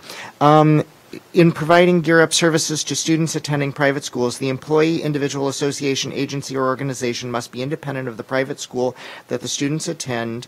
Skipping for just a moment the next phrase, and that employment or contract must be under control and supervision of the public agency.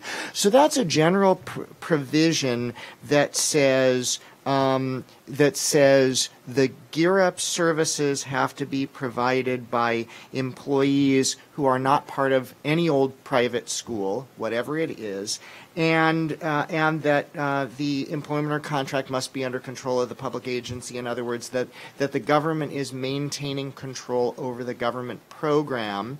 That's general, and there's nothing that implicates free exercise concerns about that. Now, the clause "and of the religious organization affiliated with the school" I also don't think is a problem, but I don't think it's a problem for this reason. It's getting to a particular issue where you have a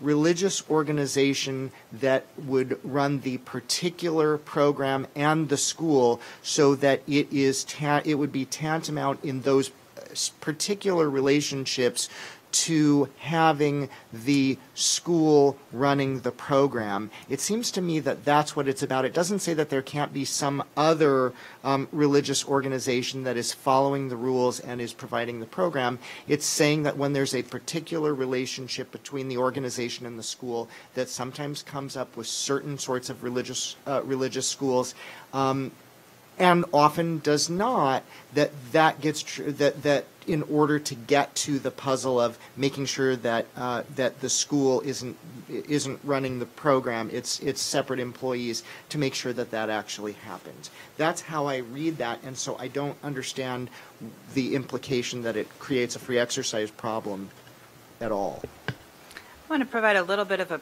broader context, particularly with the partnership grants, but I believe with the state grants as well. Services are provided by all sorts of different entities through contracts or through the partnership. As we mentioned, there's a matching requirement, so many services are provided by businesses or nonprofit organizations.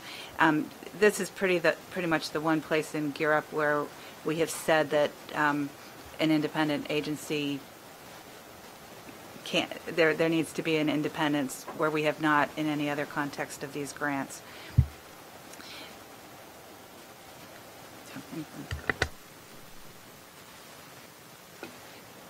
Is there anywhere in this particular regulation where the department defines religious organization?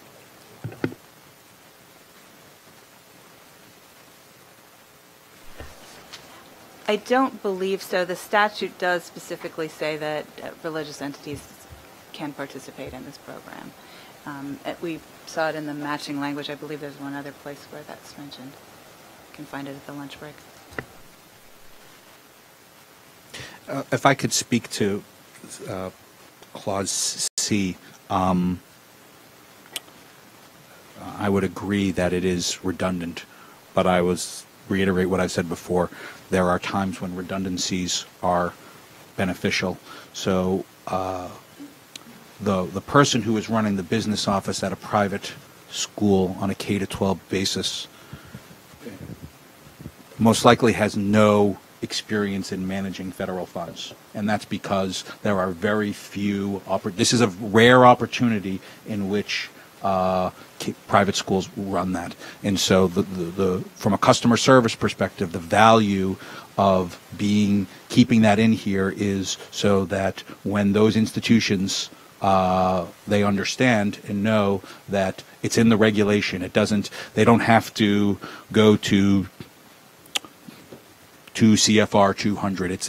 It's reasonable to conclude that it would be beyond the scope and responsibilities of a business officer or an accountant within a private school for them to be familiar with that. That's not to say that they couldn't or that they shouldn't, but most times they're going to go to the regulations in the statute first. And sometimes people, if they don't see it there, they may say, don't forget, there's also 2 CFR 200, knock yourself out, and you open up, same thing with Edgar. Go to Edgar, and, it's 678 pages later. And so it is redundant, but it is a good redundancy and one that could easily prevent a misstep.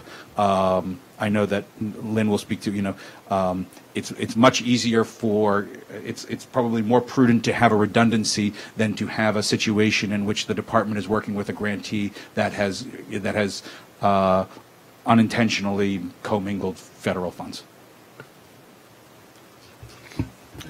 If it is going to remain, I would suggest that we add, in parentheses, COMB circular, whatever the number is.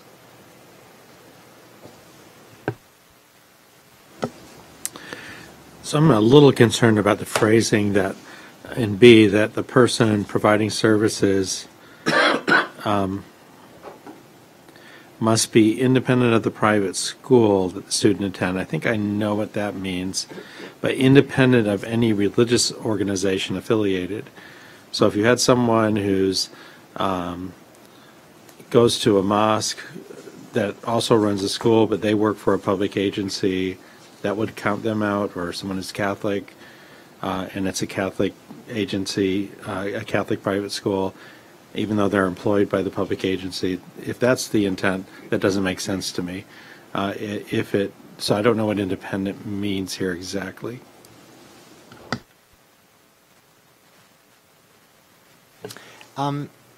That to me seems straightforwardly about employment and control, not about I happen to attend the church or the mosque or whatever else.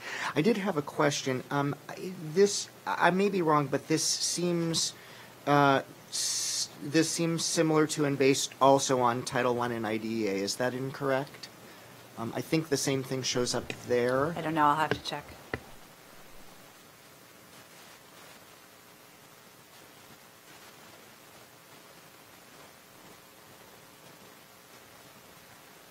Well, I was just going to. I would disagree with the reading of what that means, because I too share Bill's concerns that it means that a Catholic employee whose employment or contract is under control of the public agency can nonetheless provide services to students at a school affiliated with the Catholic. I don't know if they mean the individual Catholic parish or the entire Catholic Church. I mean, it does raise, I can understand clearly the department's concerns about this having a negative consequence on the individual religious choices of the person providing the services.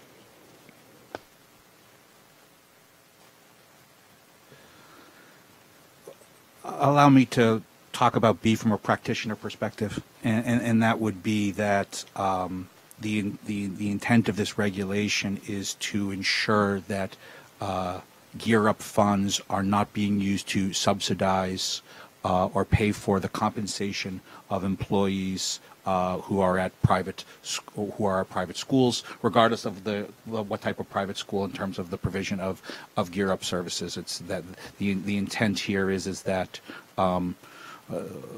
while there are rare opportunities in which public dollars from this department go to support students that attend private schools, I'm not sure if there are any examples in which those funds are used to supplant costs that those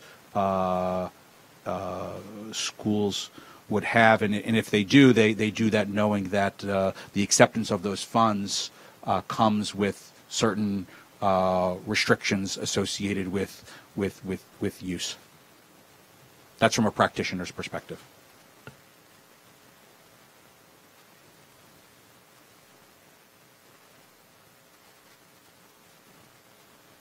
Forgot to take it down, but I'm putting it back up.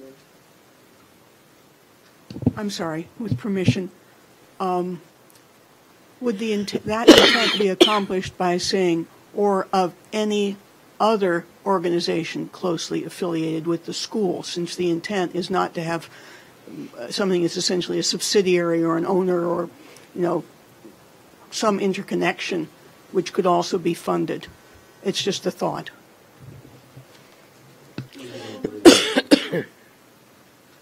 Essentially change the word religious to other.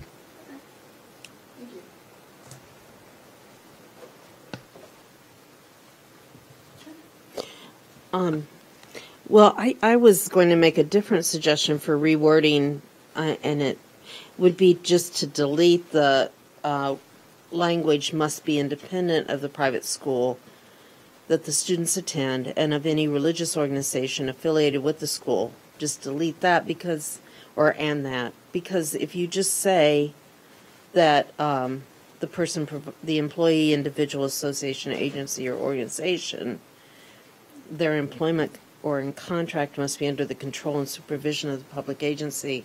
I don't know why that doesn't fulfill the intent of just making sure that the person is being controlled by the public agency rather than the school.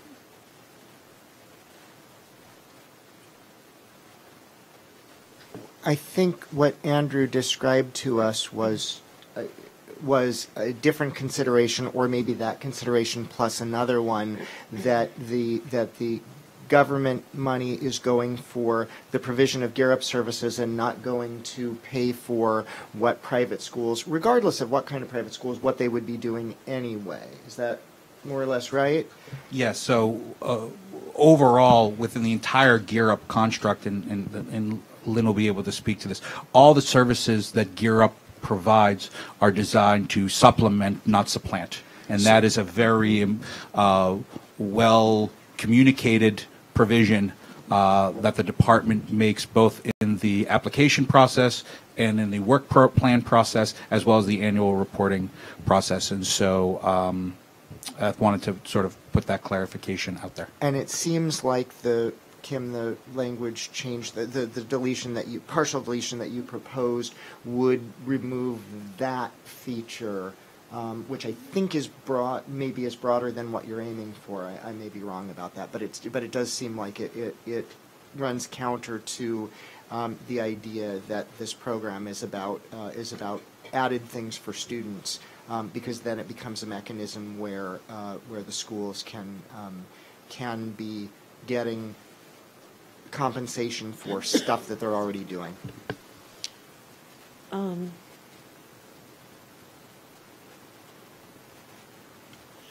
Yeah, I would modify it perhaps then just to delete and of any religious or other organization affiliated with the school.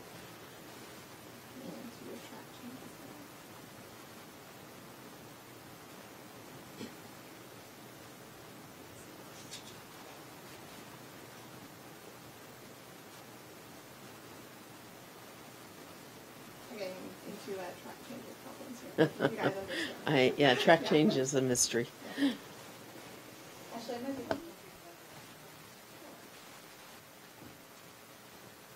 what Kimberly is suggesting is having the regulations state, in providing Gear Up services to students attending private schools, the employee, individual, association, agency, or organization must be independent of the private school that the students attend, and that employment or contract must be under the control and supervision of the public agency. Yeah, that is what I was. So let's put that as one version. Yeah, I'm going to. And then the previous version as well, but I'm not sure what independent of the private school means. And you, if you feel like you have to say it one more time.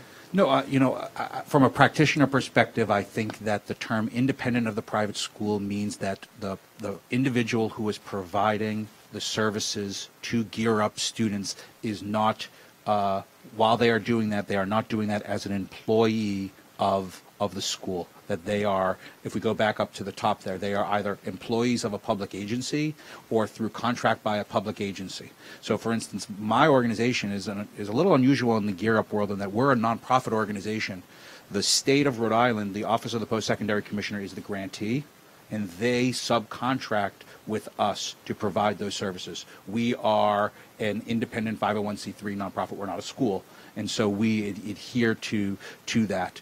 Other programs have.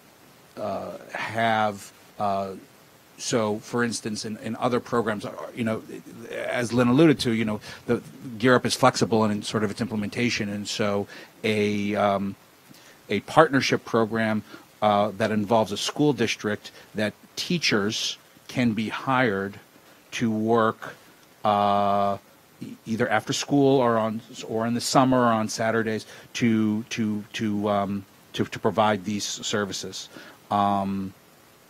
The way the provision is written right now is that if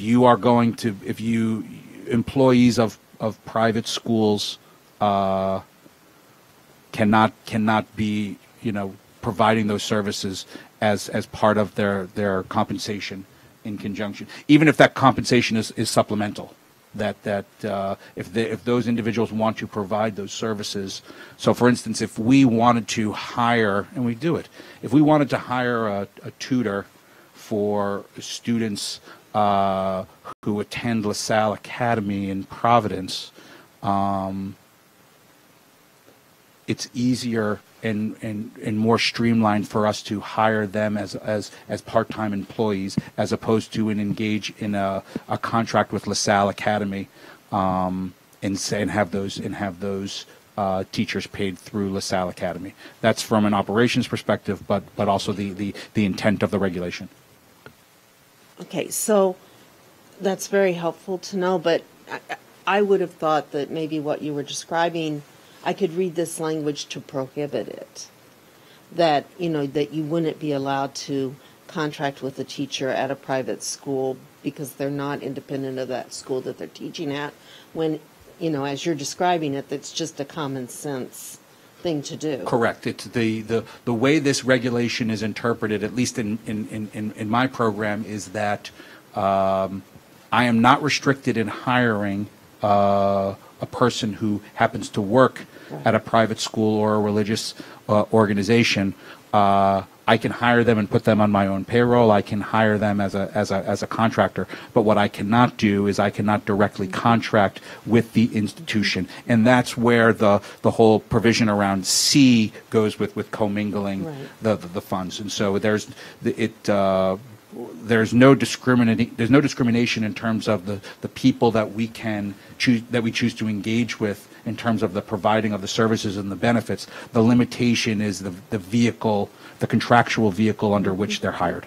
Yeah, and so that makes sense to me, and I don't have a problem with that at all.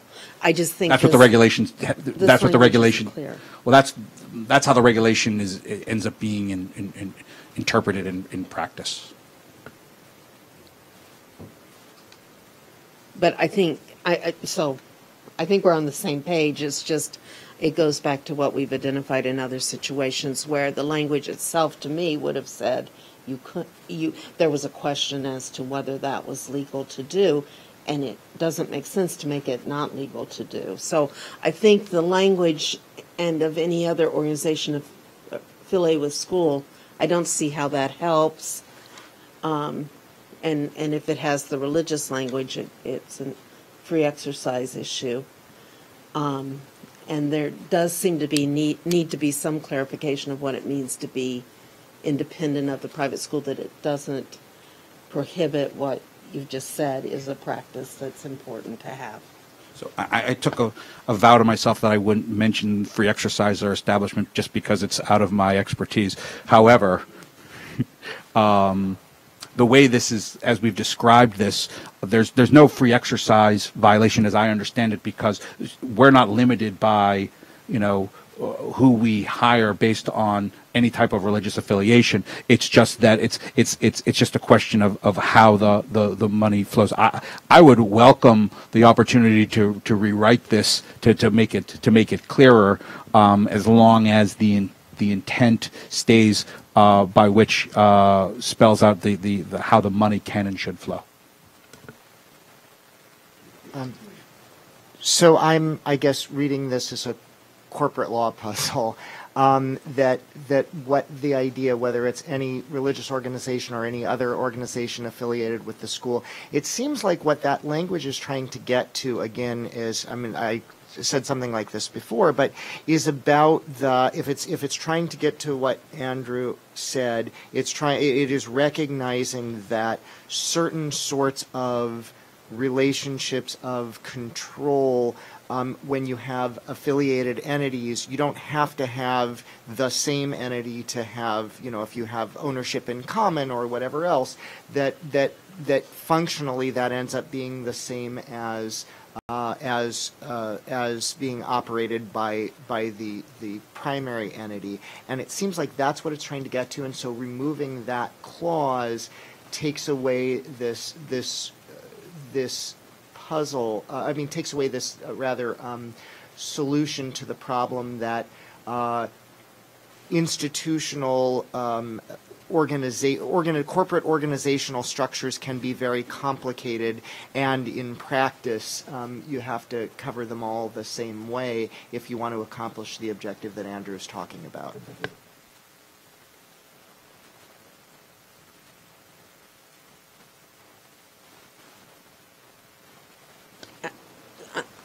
I just don't see how that seems to need some clarification to get to what Andrew's saying that they actually do in practice, and that the department is concerned to leave the language as is.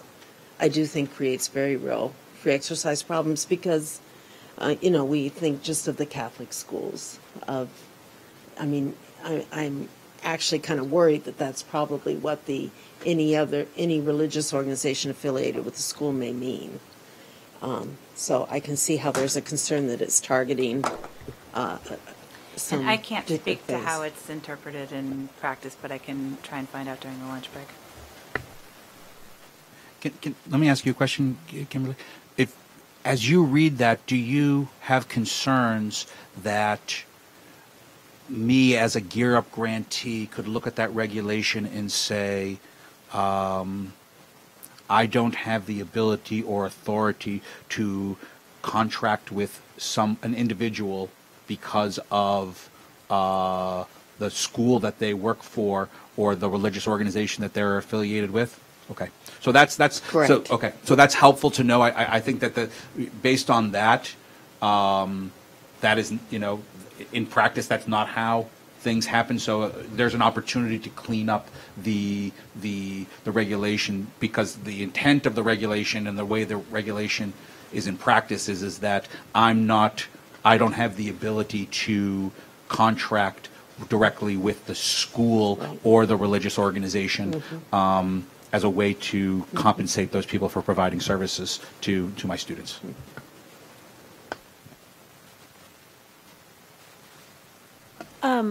It's helpful to hear the practitioner's perspective, and I understand why everybody in this room is, or not maybe everybody, but many people in this room are having a complex reading of this. From what I gather, it does not seem that independent is necessarily describing a potential employee or service provider that must be independent of and disconnected from that private school or any affiliated religious organization at all times in all ways. I think it's specifically describing that the employment or the contract must be independent of the private school. So I think it's okay that there's relationships there, since you said it would be okay to hire a teacher from LaSalle. It's that the employment or the contract for employment can't be intermingled with the school.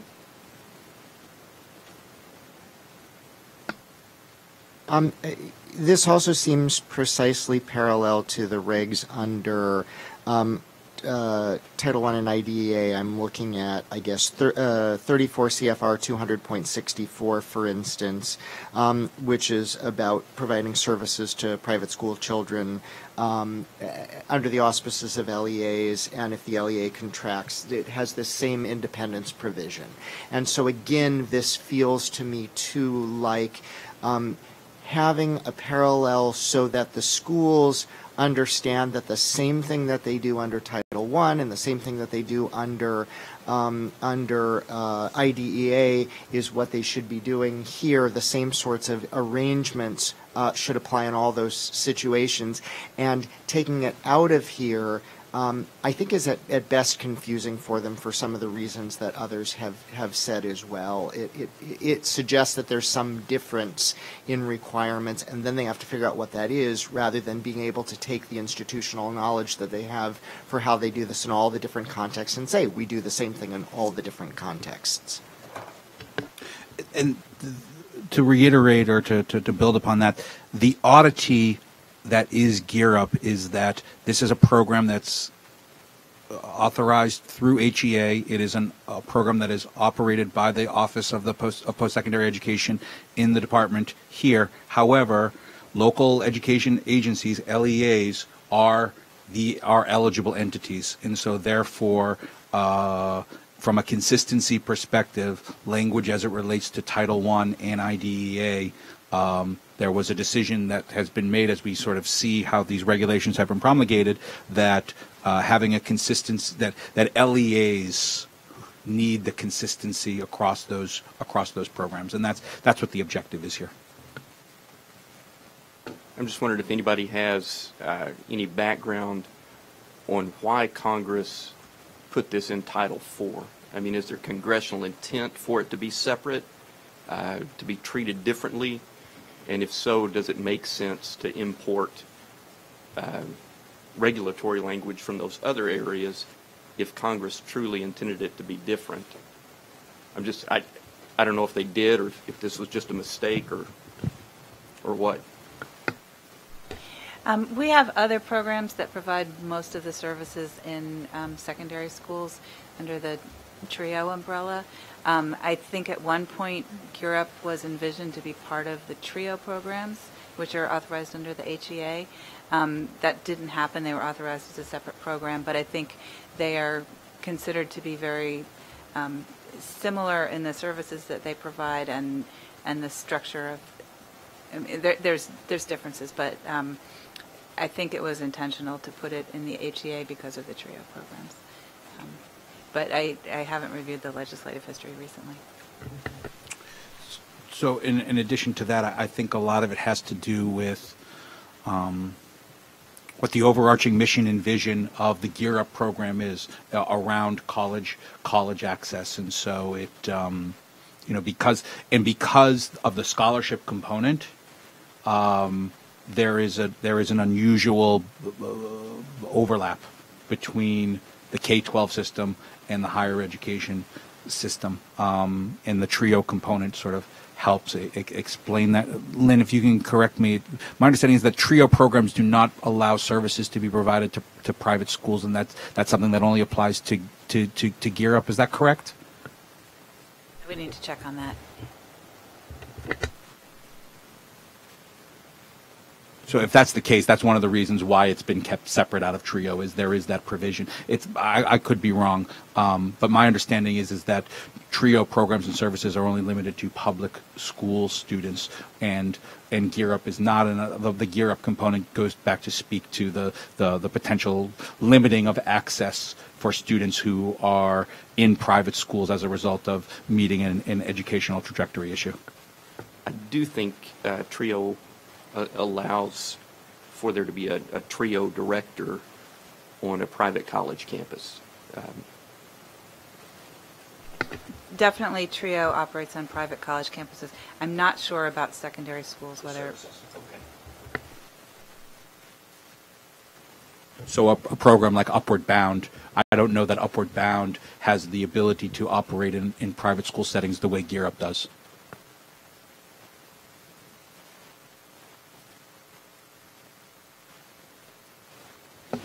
So wordsmithing in this format always creates issues, I know. So I was thinking of this discussion, saying something like, where we get to, so I'll just read what I'm thinking, providing Gear Up services to... Is this going to be in addition to any of the options, or do you want an option? It's another option. All right. Just give me a second.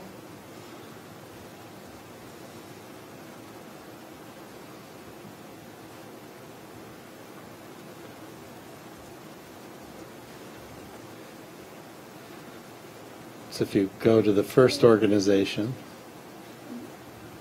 so right after that, then say, cannot be simultaneously employed by,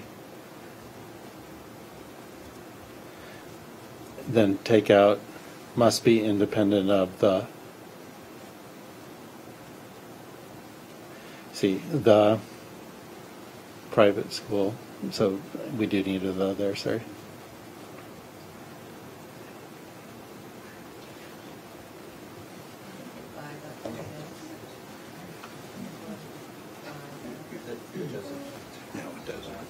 And then, let's see, go. So what I want to add is a phrase, to perform the GARP services. Right here, or? Let's see. So right after the school parentheses. Okay. Here? Yeah, right after the comma. Okay. To perform the Gear Up services.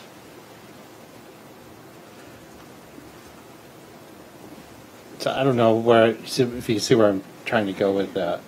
Basically, specifying what can't be overlapping or mixed together. I'm trying to find a way to replace the independent phrase with what it's trying to operationalize.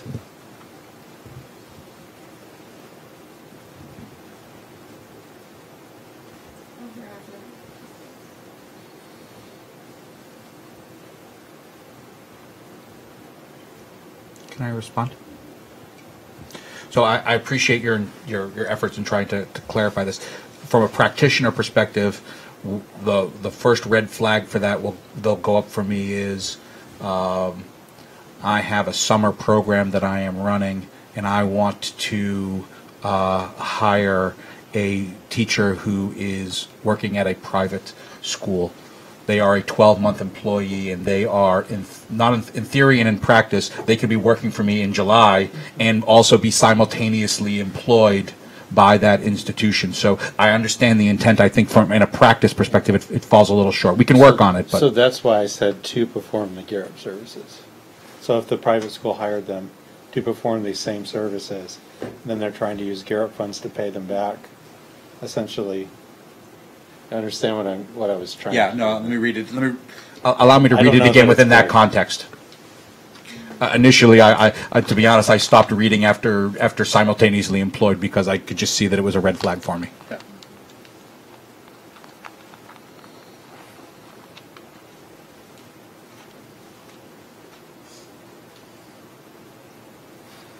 It's cumbersome phrasing. I don't like it, but maybe we can work on this over the break and come back with something. Okay. Option 4. Change the first word in to when. 1 second. Okay. When instead of in at the very first word. And then after must be, employed or contracted. Second line, organization must be. The organization must be, around the right must be. The first one, second line. Thank you. Yeah. Okay. Must be employed or contracted independently. So adding an ly on independently. That's my suggestion.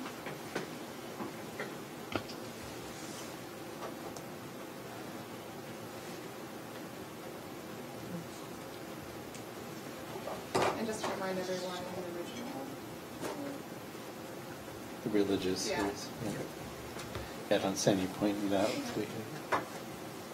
I can change it. I just wanted to remind everyone that was the original language.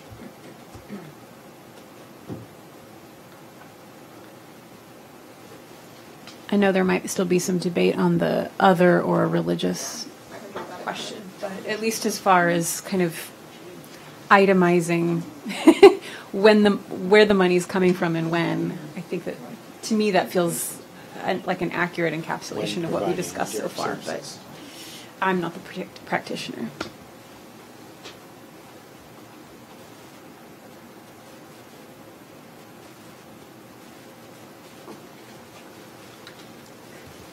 from a practitioner's perspective, I don't have any reservations about these changes. I think that they clarify some of the concerns that have been raised, and at the same time preserve the practical operations that we currently have.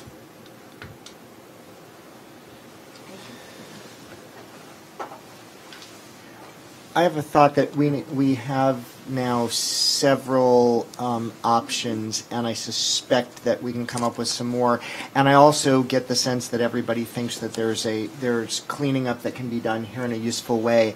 I wonder whether, because one has to be careful to work through and make sure to come up with, all the sorts of the thing you just proposed, for instance, how does it affect charter school networks and things like that, different ownership issues. I know I'd like to think through them a bit. I feel pretty confident that we can get to something, but maybe it's the sort of thing where we have the options, and if people have more, I don't want to silence that, and then we think about it, work through, maybe talk with each other and through whatever mechanism before the next set of meetings, as opposed to trying to come up with something over lunch, because I think that will give the opportunity to think through and say, have we really met all the practical concerns and the problems? This seems like a sort of a classic, one has to be careful about the language, but that we will all get there. Yeah, we can make copies of the 4 options and email them to you so that you can take them back with you. And any others that folks around the table have too. I really didn't want to shut that off. I just want to sort of bracket that it might be helpful to be able to go back and think and argue through, to know that that we're really capturing everything that everybody seems to want to. I just would ask that the last option be reiterated, but with the end of any religious organization affiliated with the school taken out, because I think there's that many of us have. I'm sorry, do you want me to take out religious or the entire phrase? The entire phrase.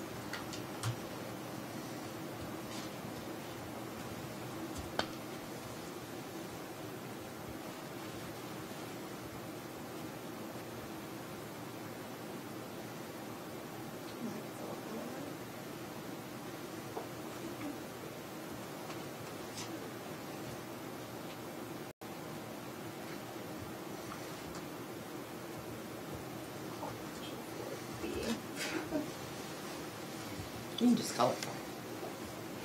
I'm trying to keep attached the track changes that went with that today.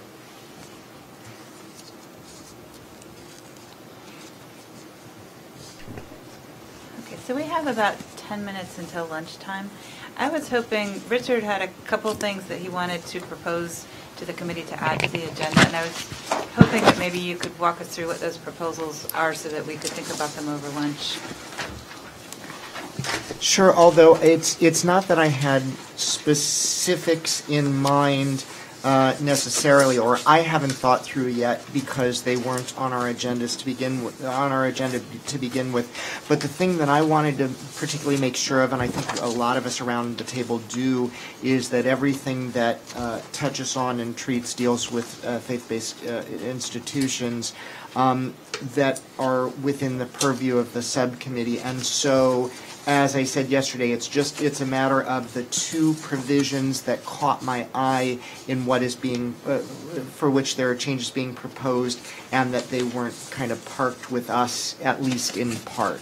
And so one of them is 600.9, and the other is 600.11, and I know that the particular subsection that caught Bill's eye in 600.11 was also the one that did for me at subsection D. I'm trying to go back now and remember what it was particularly I had in mind in 600.9. But the question was, is there a reason that the question wasn't I have particular problems or issues or whatever. I haven't looked at them yet. I suspect that we all haven't, or I started to last night. It seems like those should be within the purview of the things that we're discussing, to be comprehensive, recognizing that issues are entwined, and they didn't seem to be on our agenda.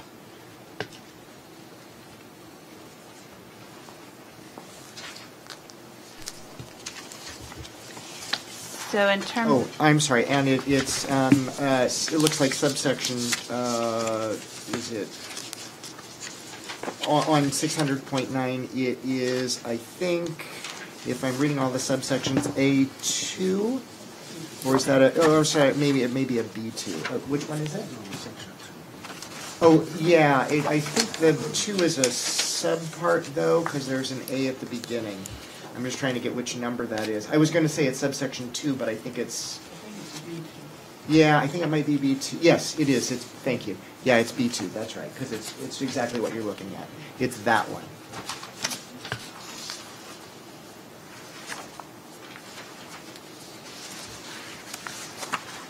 So for clarity, is this lowercase b number 2 that's on the second page, which is number 197. Do I have the right section relative?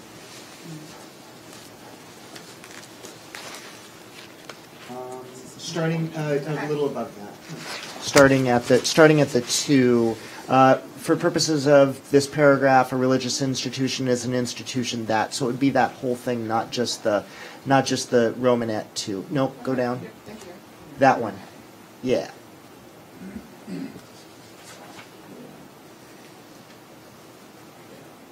And I think it runs through the Romanets 1, 2, and 3.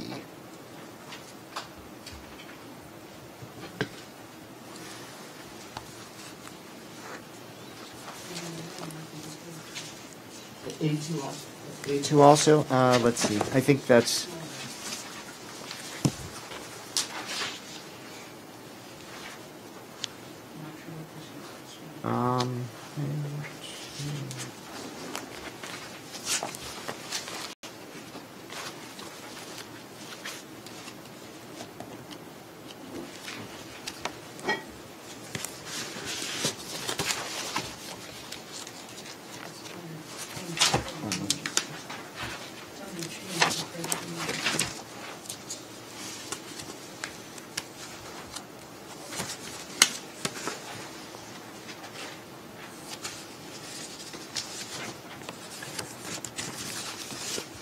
Oh, yes, yeah, that's right. I think that's, if I'm now looking at the right part, I think that's right.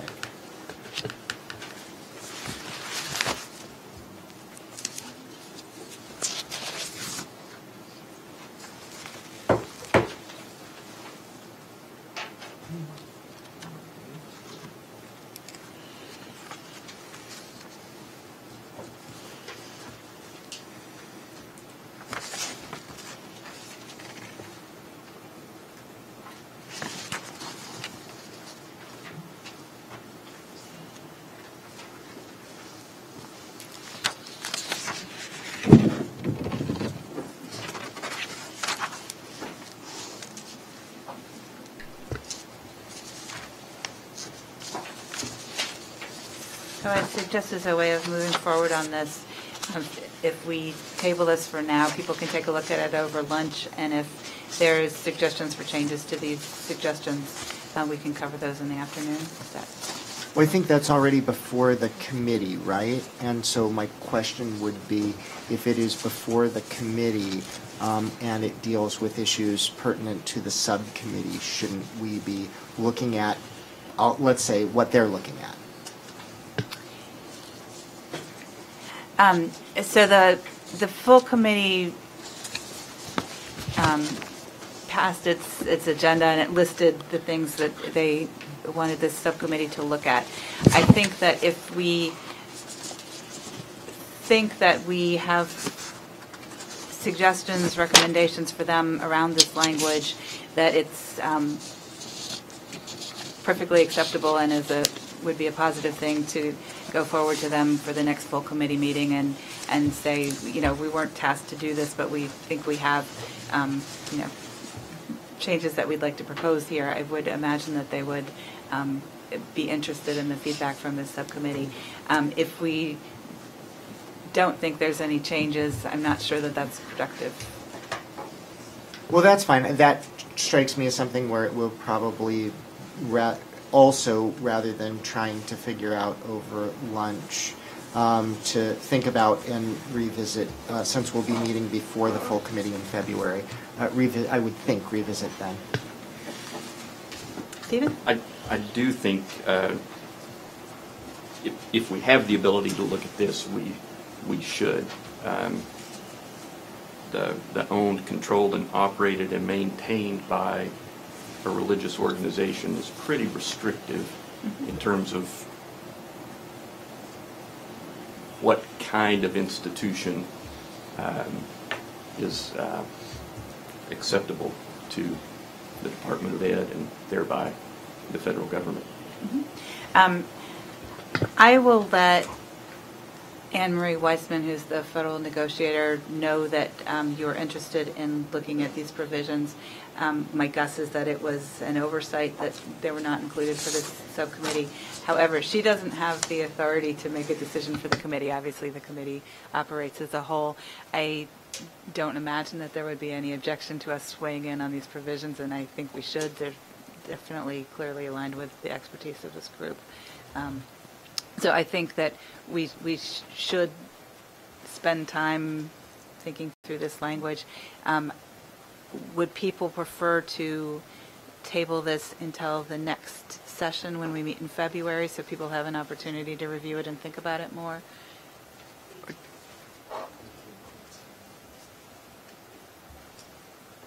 Andrew? Looking ahead to the next section that we'll take up after lunch, it would be useful if the department could be prepared for the answer to the question of what is the definition of pervasively sectarian, because I'm sure that in our conversation that will come up. And there are some people around the table that may already know that. There are some people that may not. So I think it would be my expectation is that will be the first question out of the gate. And so, if to the extent that it's possible, that would be helpful. I'm referring to 694.10, Section B. I'm now doing what I should have done before and looking at the red line. And thank you for the help on the pages. So on pages 14 and 18 of the red line are the proposals that the committee is already considering for language changes to the pertinent parts of those two sections. And so that was, I think, what triggered my thinking that we should be looking at those, as opposed to let's look at them whole cloth when nobody is looking at them otherwise and try to figure out whether we have issues. It's that the committee is already doing that. The department has already proposed language, already proposed, in one case, adding a whole lot of stuff, and in another case, deleting a whole lot of stuff. And it seems like we should be talking through that. Okay, great. Bill? So similarly, just the issue I have concern with in 602.18 around accrediting agencies, that particular proposed set of revisions, I drafted a first attempt at some suggested alternative revisions, and I don't know at what point we want to introduce that. Perhaps in the spirit of what's being discussed, if there was a few minutes, I could just raise what I'm concerned with there from an accrediting agency standpoint, maybe pass out what I was suggesting and then let people think it through for our next meeting. Yeah. Fine.